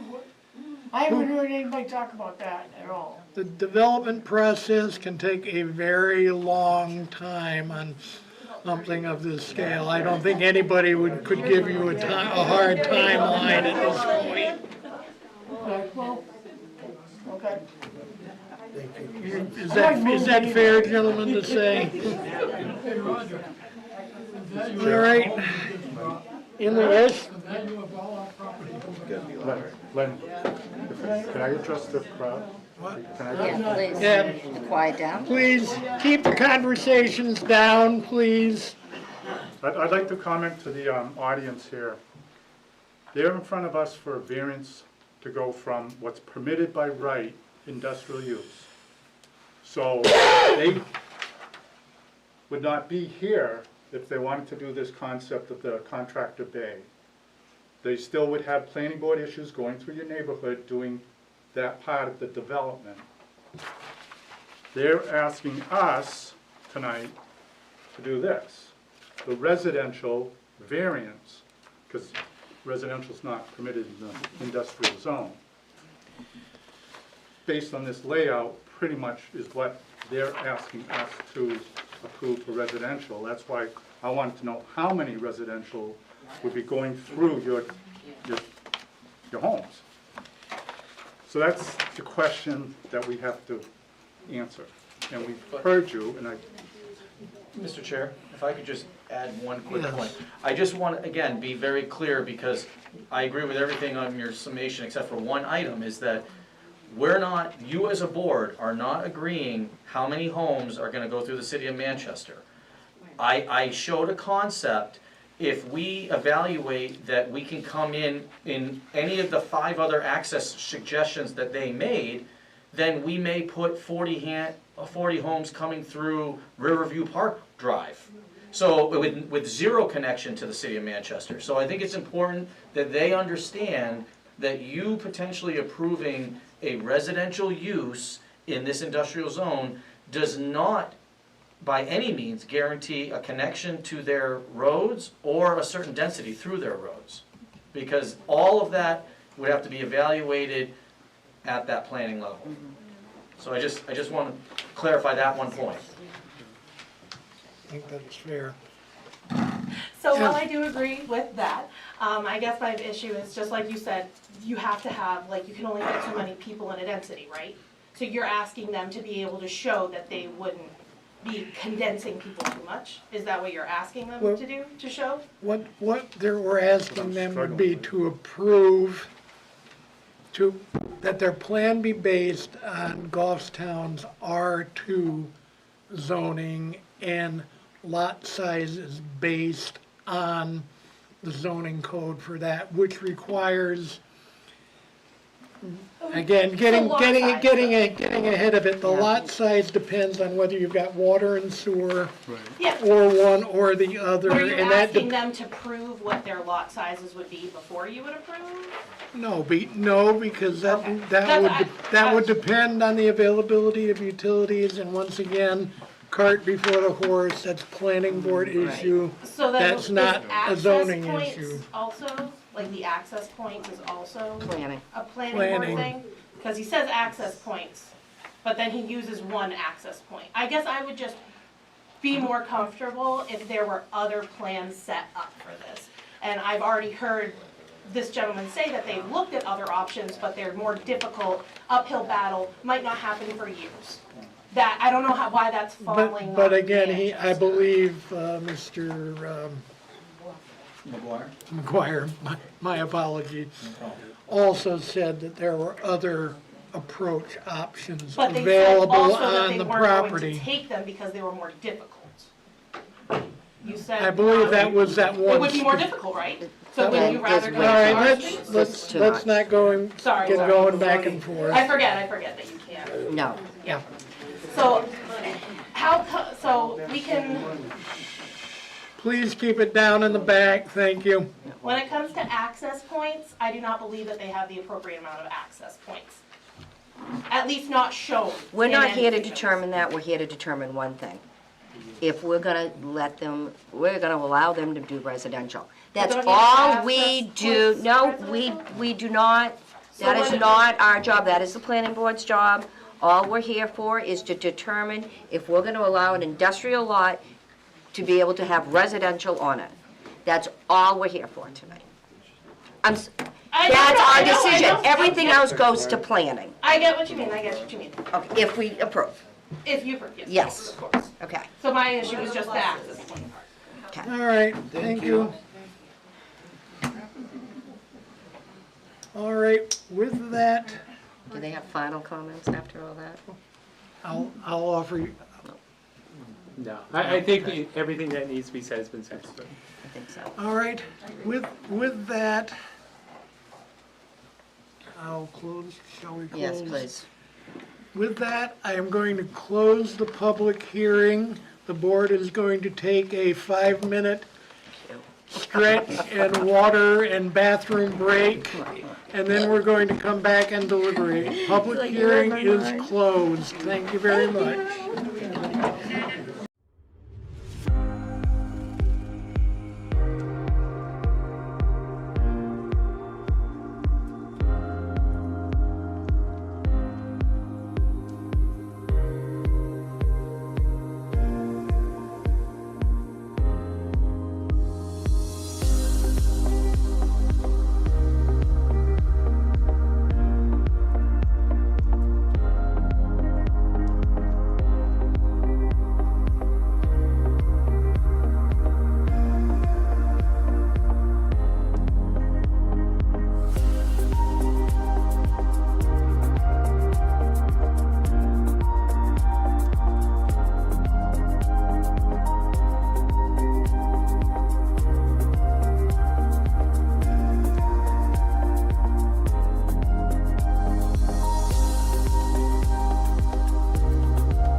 hearing closed. Any takers on who wants to open the discussion? So, I'll say one piece that I always try to remember is that, and I kind of appreciate the fact that it was brought up that the Z1A in Manchester and the Z2 here, sorry, R2. not Z, R, R2. thank you, R2D2 and R1A and R2, they compare, right? Mhm. Now, when we make any type of decision, if we wanted to grant it, we can put restrictions specifically to say the more restrictive of either zone. Mhm. So, something that we can just remember.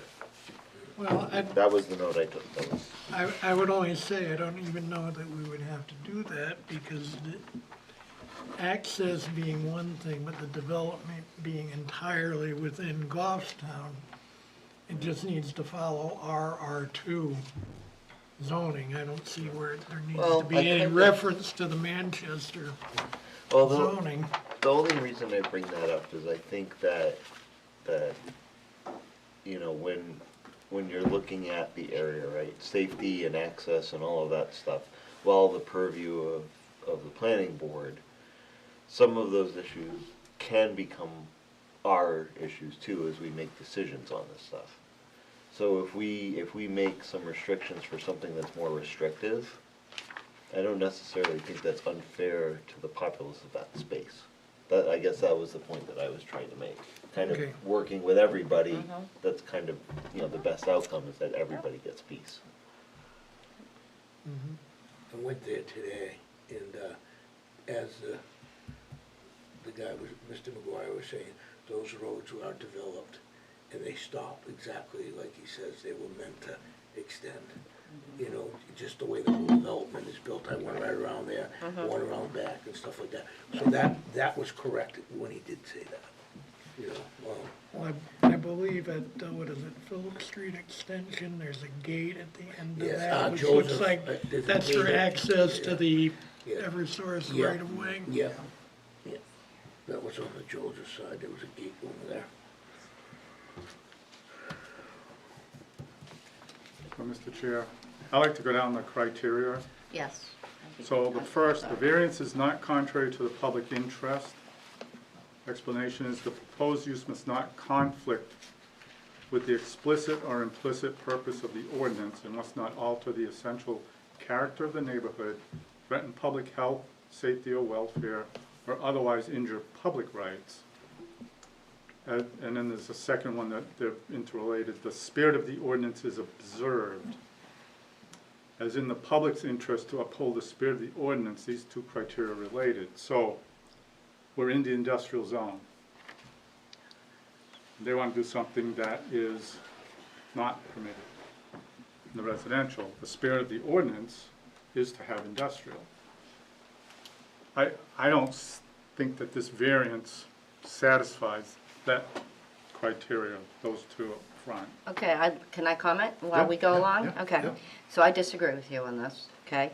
I think that it complements the use of the residential development. Regardless to whether they access through there or not, a residential development versus an industrial development, I think a residential far more complements that.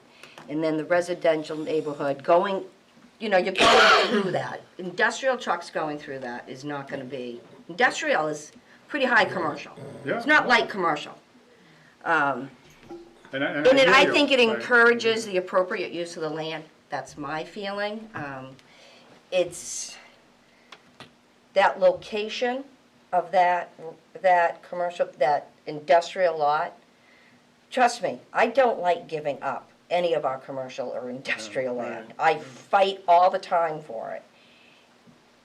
It's, the location of it is, it's in the middle of And I think residential. that gets down to the lower ones, more on the hardship part. But again, I have a hard time Okay. giving up, right? The master plan says that area should be the industrial, and it doesn't look at the town line and what's beyond it. What's beyond it, we know is residential. Would a residential use be complementary to that in Manchester? Absolutely. But we're looking at Goffstown's zoning ordinance.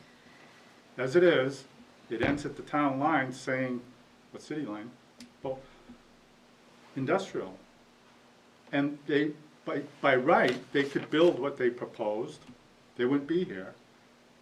Still impacting the residential Correct. side, as does a residential development. We know that. We know the planning issues are tough, whatever they do. Right. Be it industrial or the residential. I have to, I guess, play the hard in the box. It ended at the town line. It's industrial. Should be compatible with the other industrial commercial that's above it. That's the zone that everybody's in. It's commercial flex up above, I believe. We allow residential, now we're doing spot zoning. In a sense, we're saying That has fine, been brought right? up to me. I don't consider that spot But, zoning because of how much residential is surrounding this piece of property. and I hear you, if you look Right. beyond the town line, it's a different story. But if we stay in the town, we have to be industrial. I've got to concur with Bruce on that because I think it does. You're plopping residential, you've got a big industrial lot to the south of it and everything to the north of that in that zone going all the way up to the Gulf.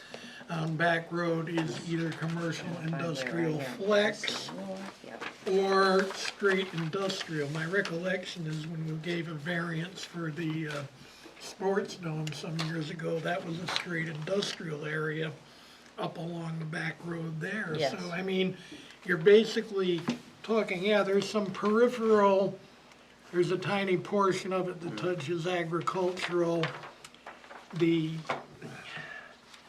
but by and large, it's in the middle of an industrial zone and you're basically plopping a residential use in the middle of an industrial zone, which to me is Contrary not zoning. Contrary to zoning, right.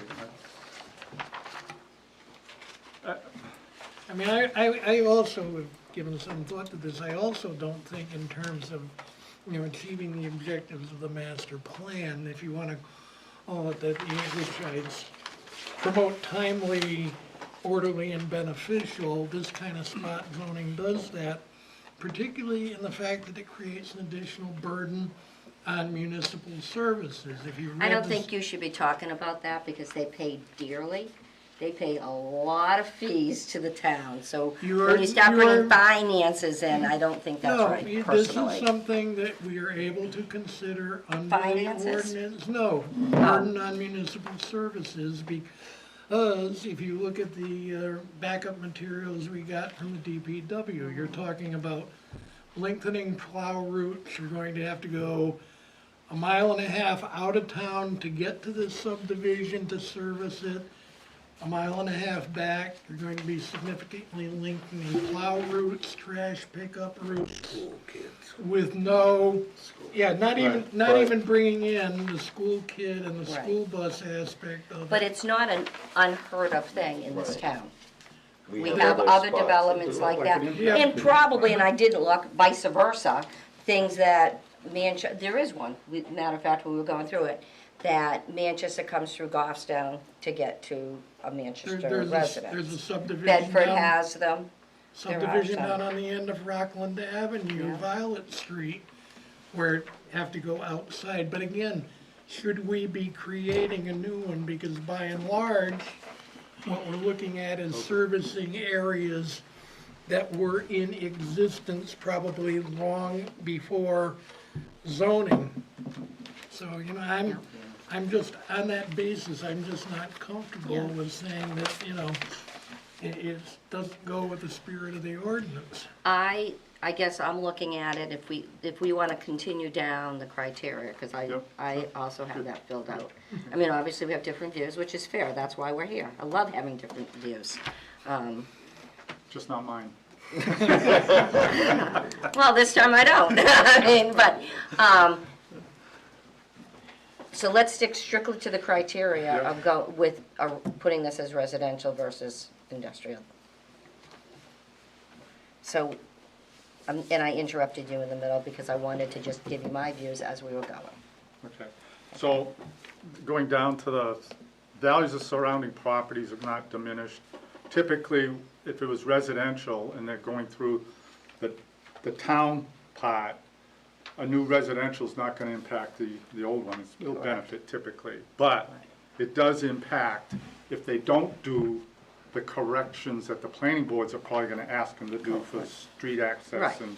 Yeah. I mean, that, unfortunately, the development that occurs, be it industrial and they go through the residential side or residential through the residential side, they have a failed intersection or bad access to Goffstown Back Road. I mean, that's a problem.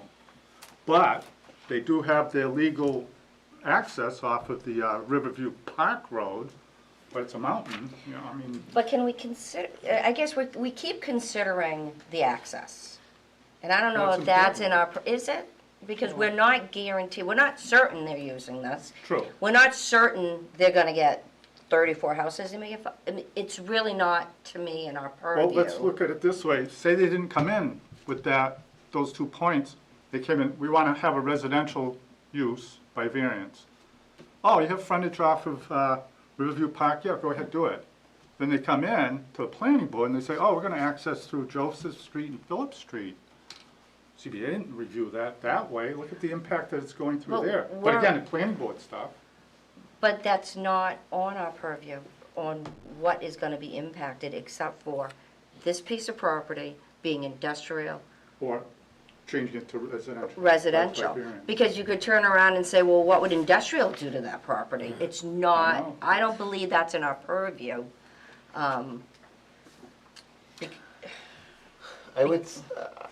think it's partially, and really, it's not a decision point, but a decision factor, because it goes into contrary to public interest or not, and that's where those Yes. impacts turn into. But I would reverse that and say industrial would impact them far more. No. That's definitely not compatible. Yeah. By any means. But- Right, but- right. That's why I Thank you. say- So it's not Right. compatible to be industrial, but it is industrial. But we have to look at the Goffstown zoning ordinance, put the wall up with that unfortunate town line, and not consider that neighborhood in Manchester? No, I don't think that's the case either, We because that's why we call it have to regional with impact. regional impact. That's expressly why we said That's it's true. regional impact. Not knowing that the access was going through them, or just because? Right, it's they an applied option, it. it's an might. Now, one thing that I think is kind of an interesting point is that, let's say we, for sake of discussion, we did put up that wall between Manchester and Goffstown, and now we're looking only at Goffstown interests. Well, if they're gonna come through Riverview Park Road, which is residential, with industrial trucks, we're going to have the same problem on a Goffstown. Right. So this is something that's impacting both sides, so it really doesn't, you know, it's something that we need to consider, is that So does either that go way. down to the hardship part, now that, because of the property layout, it's got problematic Right. access? Mhm. And I think just how steep it is creates Right, that, right, that's. So on the- Riverview? Yeah. But, you know, hey, our lot satisfies frontage, yes. Well, now I'm trying to picture a cement truck going up that incline. I'm trying to picture anything going up that hill without major earth moving, blasting, and. Have you seen where my office is? Yeah, I know the amount of blasting that was done there. It's doable. You didn't just do it Anything's to the doable. side? No, but the point being, okay, you've got frontage on Riverview Park, But it's not usable. but it's not access on Right. Riverview Park realistically. I know if I lived in this area, I'd much rather see residential I would traffic agree. than the traffic that would come out of these places. Right. Because the traffic that would come out of these will be a lot worse than Oh, yeah. residential traffic. And there's a But- big difference Right. between industrial At and 8 commercial. o'clock, 8 o'clock, everybody's coming into the shop. Yeah. Everybody's coming through that residential. And, you know, we're not talking about but at Goffstown Back Road, there's gonna be a light there. You know what I mean? Well, I But know, that's down the That's road. That's not us, right? That's not us, I know, Right. I understand that, Let's but look at it this way. So we go the variance residential, then they go to the planning board, and then all the planning board stuff, there's no way they're gonna do that. Oh, they're gonna have to redo the whole intersection up at Goffstown Back Road as a condition for the planning board, and they can't afford to do that. So now we've approved An unbuildable unbuildable or lot. something. But that's not, But then they- that's their due diligence. They've then they asked come us to back do down and this. Go up the hill. And if they go to planning board and then Manchester and Goffstown and they're like, we can't afford this for that's not us. That's not us to determine. That's up to them. They're the experts in figuring out what can work and what can't. And there's a lot of things that are gonna be above this, you know. I mean, That's I a would big piece agree. of property. They're gonna need a lot of different If I was in permits. Manchester on these streets, I would prefer having residential in the back being used through these streets. Just the use than alone. industrial, right, Yes. oh, yeah. without a doubt. And you know, there might be a bright side to this. Because the bright side is you're not gonna have these random people out there. Well, That they're talking about, and right. quite Now a you're few gonna have people. occupied homes policing the open land. basically, Exactly. right, no, I mean, right. there's, Right, that, you know, maybe the existing streets get an upgrade too. they're gonna have to. I mean, I would think. Manchester's definitely gonna update those I think. streets. I mean, And make them pay for that. I'm sure they will, but that's Mhm. not our job. Again, that's, you know, And there's nothing that says if we grant the variance that they're going to build residential, it may go by this. They don't have to put it there Well, either. and I think even though it's getting way outside our purview, the real question is whether the planning aspects of it render the project economically feasible, unviable. Right. And that's Whenever why. we get conception drawings, too, it always gets me there, a little, you know, that throws me a little bit. Well, that's why I get concerned as to, you know, they come back and they say, look, we gotta do a bigger build out here because the numbers don't work. Manchester's making us do, you know, $50 million worth of this or whatever. but if it fits on the lot and they, Right, that's Well, really, I right, you understand. do understand that, that's right. Well, lucky we got this, Which to is- give us an idea. Yes. I mean, Yes. you know, But that's So- also where the restriction that I was talking about when we started this discussion yes, comes into I play. agree, We say, 100%. okay, well, you can't put 400 houses there because we are making it the most restrictive that it can be. Right. and it's So- probably gonna be based on septic for the lot sizes. Right, And- right, Well- and they can go and get sewer if they wanna do it, that's great. Yeah. Better for the environment, but that's up to them, you know. But that might change the lot sizes. Well, I But believe, that turns into a restriction, so. I that's believe saying. that the engineer said Either that or this is, both, this yeah. is based on the assumption on our. Yes, I believe they that did. with both water and sewer, so right. you would definitely Yeah. not be That's getting this 10,000 number square of foot, lots. right. You'd be I at believe half, 20,000 with one utility is 20 and 40, right. is the smallest lot you can have in Yeah, R 20. two. Yep. It's 20 right now, yep. With either, yep. It's the smallest lot with the septic. I'd like to make a motion and then have plenty of discussion. Oh, I'm sure we will. Is that- Go ahead, Oh, go I- ahead, I can't Denise. wait. Okay, I'm not ready, sorry. All right, then now I There's way too don't much agree. paperwork. Now I don't agree with this. Oh, man, Put in where's writing. my, I have so many things here. Look, all I Yeah, have to say, too much paperwork. Here we go.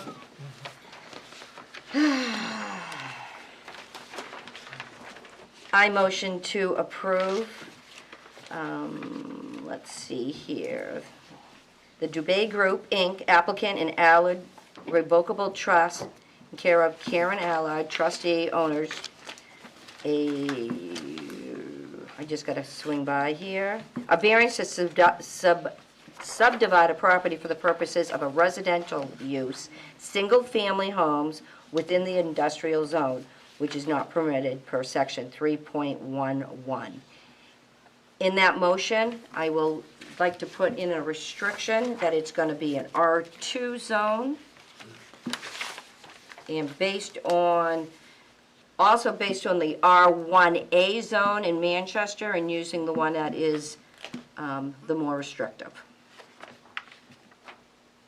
RA1, R1. R1A. R1A, yes. whatever. For the,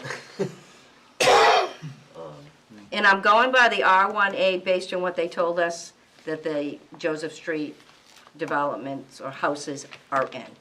So if that is an error, it is based on that zoning that they're gonna be abutting to. Okay? That's my motion. All right, Now discussion. motion has been made. The- And the- who's gonna second? the more restrictive requirement for each Yes. section of the residential zone. Yes, add that. I'll second that motion. All right, made by Denise, seconded by John.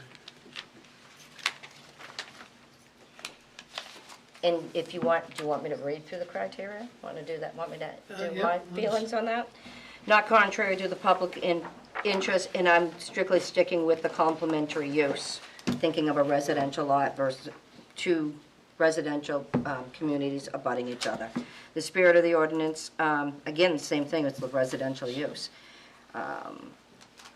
Granting the variance would do substantial justice, it's just not a compatible use, the way it's zoned. Surrounding property values will not be diminished, and for that one reason, because of how it is zoned. It's zoned industrial, anything industrial could go, and there's a lot of industrial, different things that people wouldn't want in their backyard. And unnecessary hardship if ordinance is enforced. Access to the lot is limited for anything that's gonna be industrial. It can be done, but it is gonna definitely cause hardship in the frontage I'm having to deal with going through residential with industrial trucks.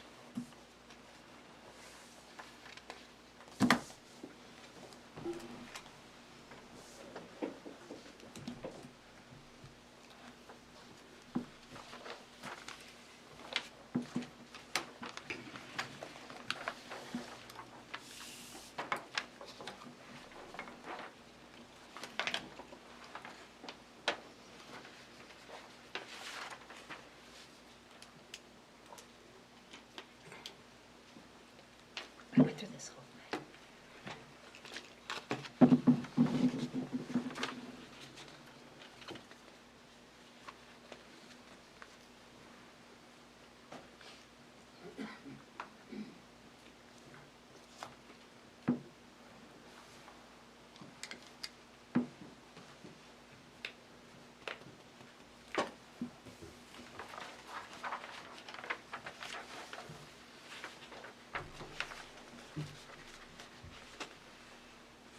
Gentlemen, anyone?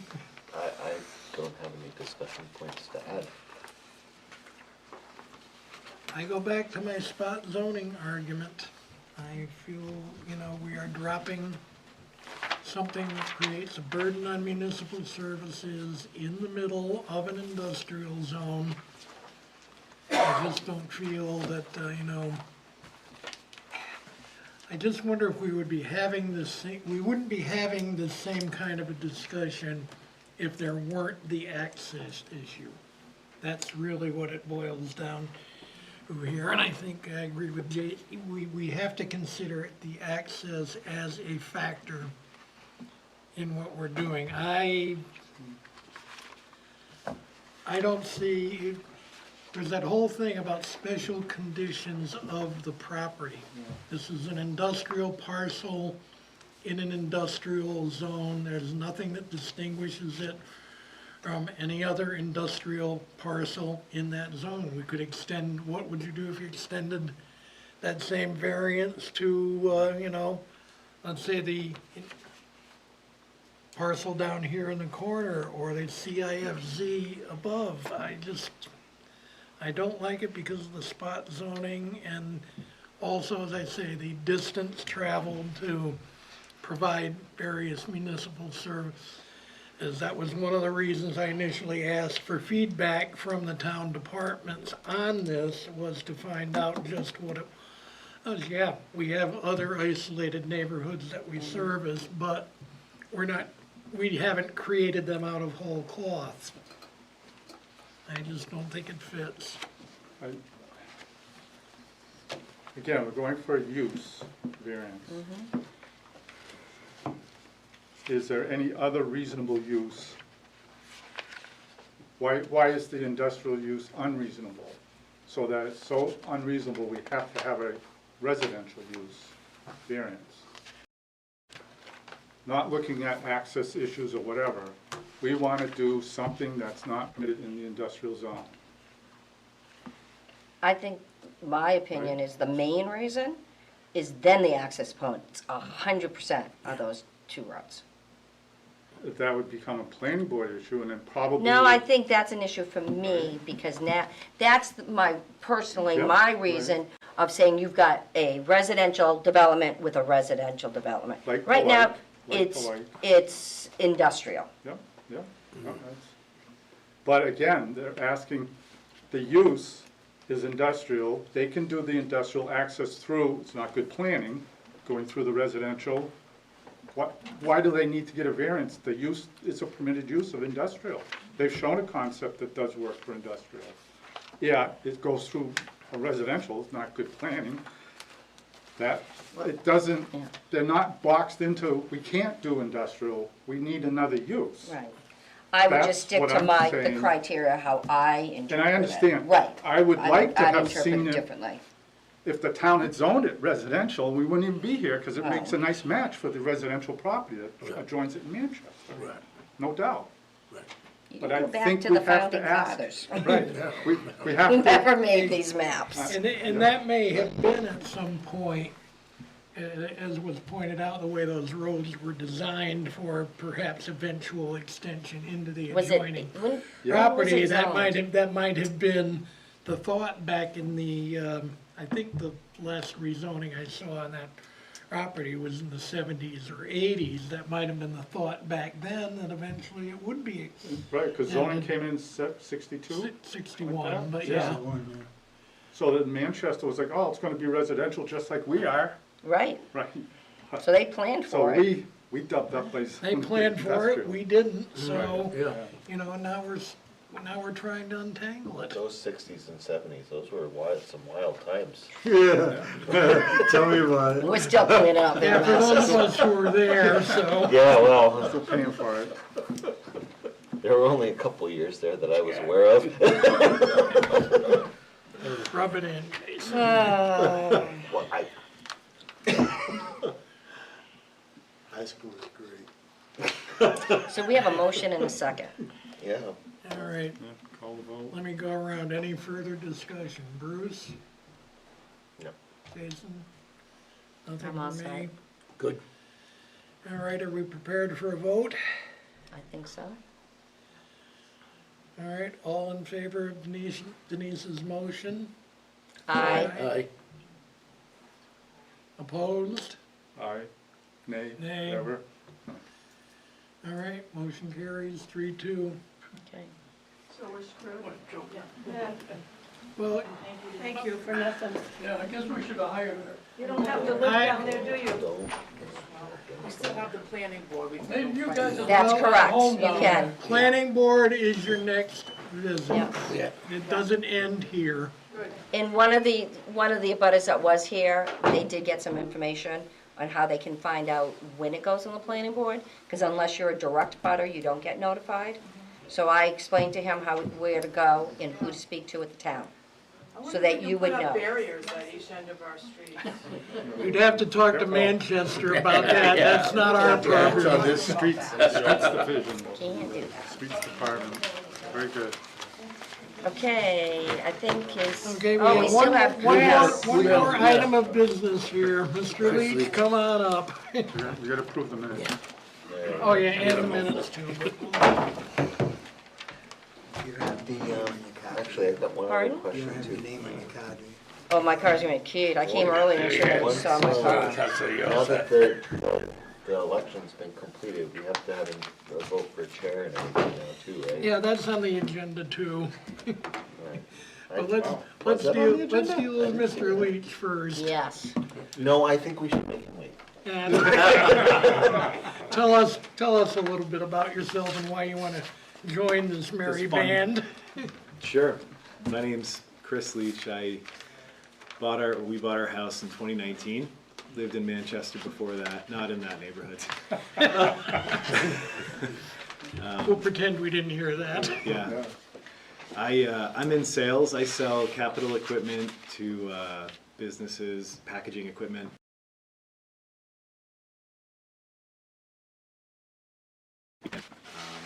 Public service, something I've been interested in for a while. I find right now our town is in a really interesting spot where I love how active so many of the citizens are. I wish it was a little bit less, vitriol, but it's great to see people participating.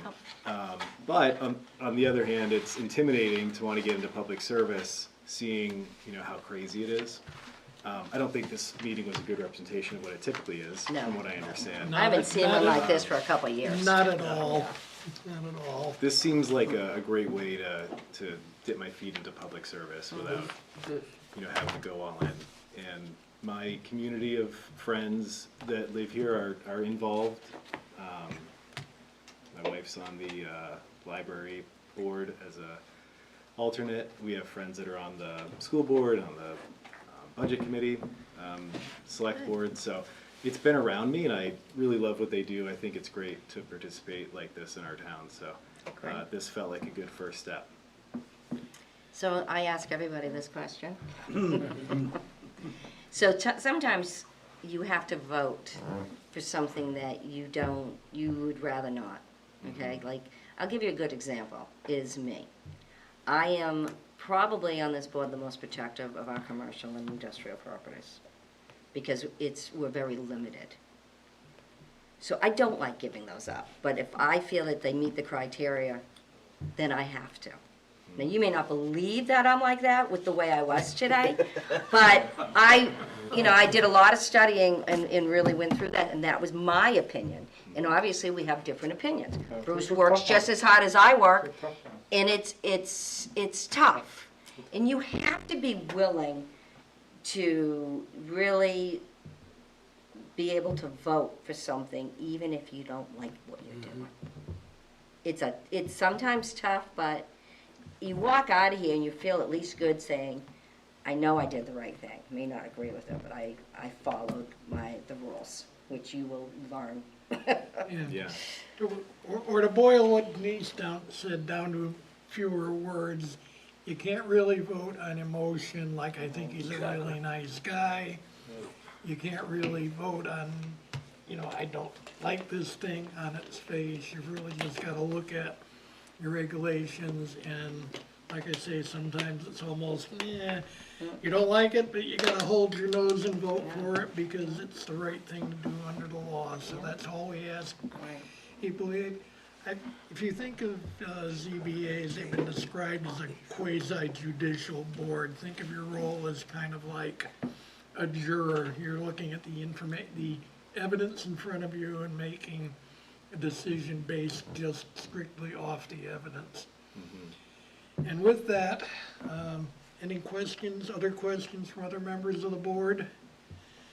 You said, Chris, a 1 year, do you want to try a 1 year term? Sure. Okay. That's fine. Somebody want to make a motion that we appoint Mr. Your Leach for a turn. 1 year term? Yeah, I'll do it. I'll make a motion to appoint Christopher Leach as an alternate to the zoning board of adjustment for a period of 1 year. We'll second that. All in Joyce. favor? Aye. Aye. Welcome aboard. Congratulations. Wonderful, thank you. Don't forget to get sworn in. Yes, Yeah, so that's your wait. next step, right? Wait. Actually, I got an email. I went in too early. Glenn said, "Oh, yeah, go down." I went the next day. And right. said, not ready. Selectmen have to sign it Get- Or first. something, right? yeah. Yeah, Kathy Ball, the town clerk, will draw up appointment papers. Yeah. 3 members of the board gotta go to the office and sign them for you to be once she gets that, she'll give you a call or an email. Go down to town hall and get sworn in, and you'll be ready to go for the May meeting. And you have to give a pint of blood. Perfect. Do you have to wait in Kathy's line? No, you can just. Well, don't go in the first or the last or the first of the month. Yeah, don't go car registration times, no, if you just go in and ask for Kathy and tell her you need to get sworn, or whatever, she'll take care of you. If there's a long line, go to the tax department and say, I'm here to see Kathy to be sworn in. Yeah. Go see Jack. I've lived here my whole life, you know, you learn.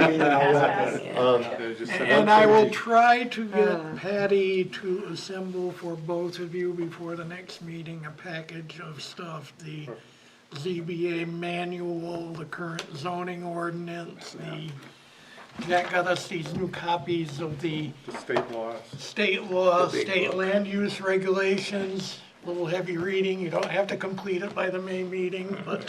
Feel free to bring a computer if you don't want to deal with all kinds of paper. Yeah. One thing that. They already have their computers with them. My people. Youngsters. No, but one thing, it's not ideal, but keep in mind that if you can't show up in person, there are methods for being able to dial in to the meeting. I've done that on several occasions because I travel as well. Oh, okay. That's good to know. So. Bless you.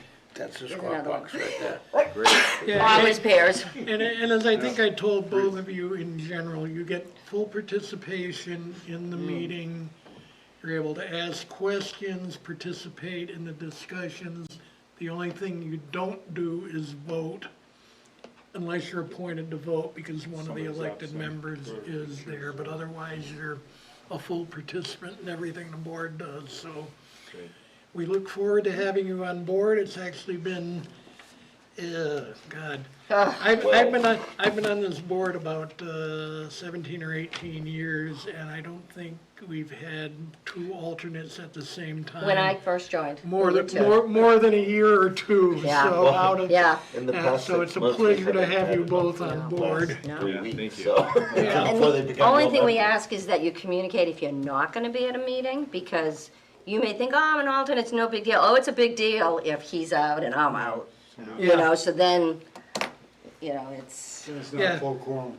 yeah. Is there an email chain that y'all use or? We cannot do that because, It's a meeting can't- according to public records law, so, you know, we don't do. 91A, right to know. the chair can know and Patty typically, right? It's how, and then, Just leave Yeah, two. typically, if there's something that I need to get to everyone, I will send an email to Patty Gale, who you've probably both met up in the planning and zoning office, and she will distribute it to the entire There board. you go. If it's not Okay. subject. All right, well, thank you and welcome Thank you. aboard, folks. Thank All you. right, thanks. And now, as my last gesture, we need to pick a chairman for the upcoming year.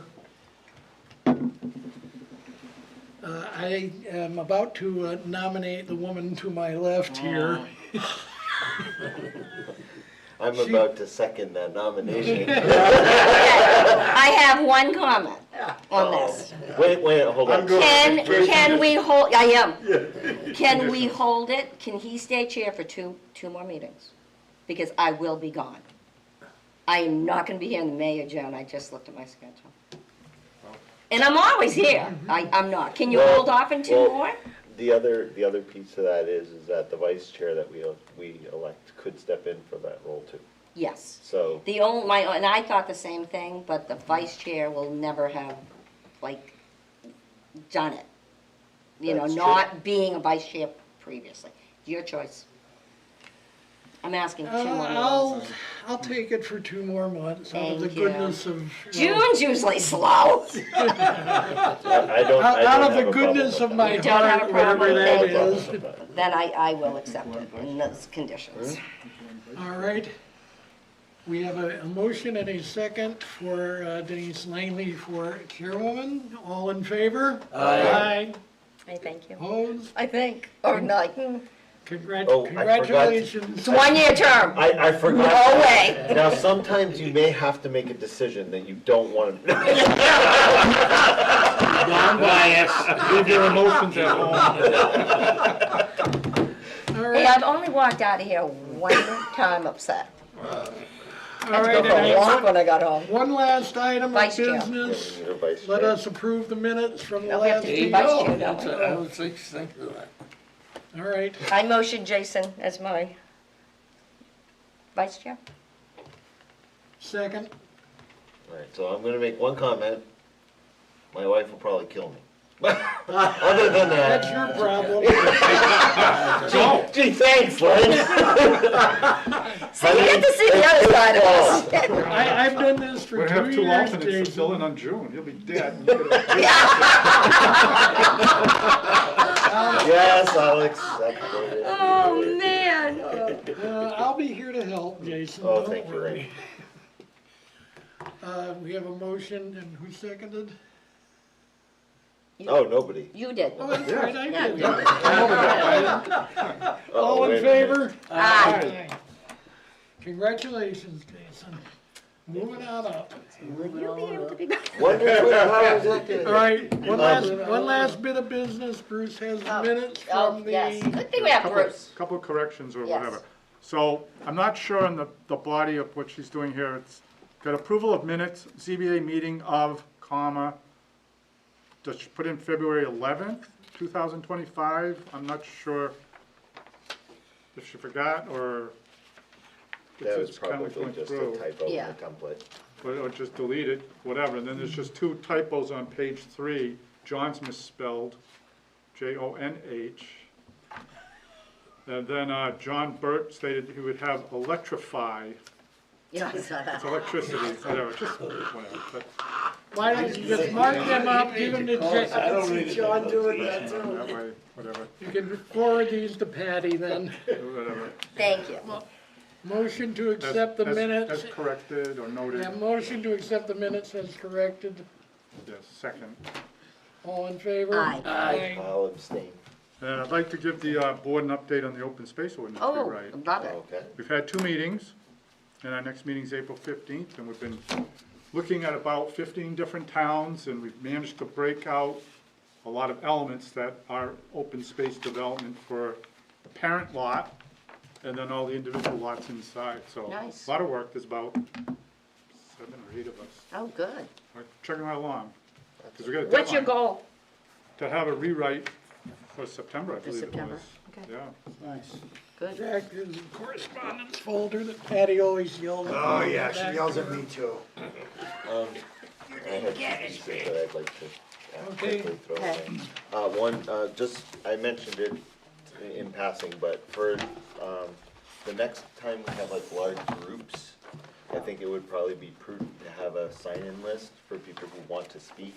Then the chair can call from that list, so it'll make it easier on the audience.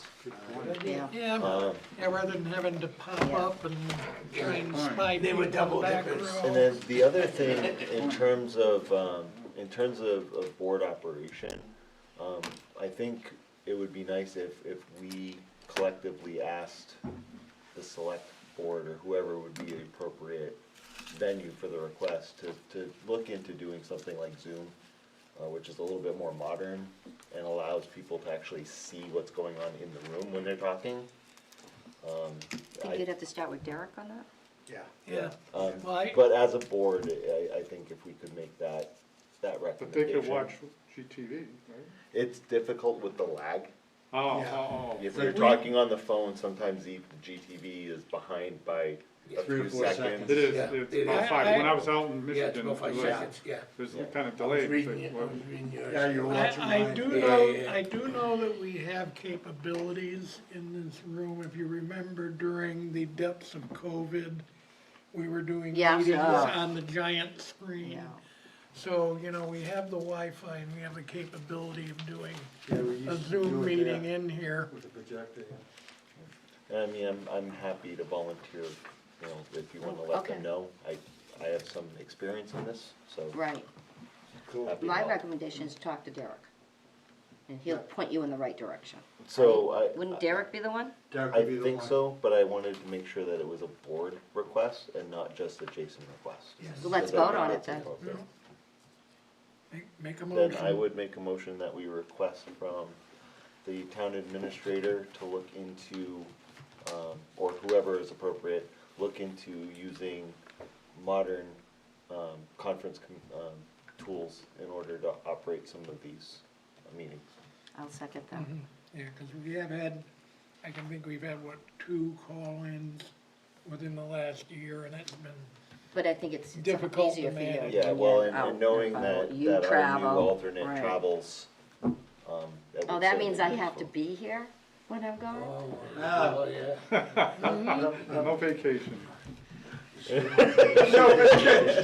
I take back. You can't drive to Bermuda. I don't care. I'm voting with my feelings this time. No. All right, do we have a motion to adjourn? Yes, sir, we do. I make a motion Did we all to vote for adjourn. that? Everybody in favor? Yep. Aye. Okay. Okay, good. Now I motion to adjourn. Second. All in favor? I know we just adjourned, but in the next you. packet, hopefully Jack's gonna communicate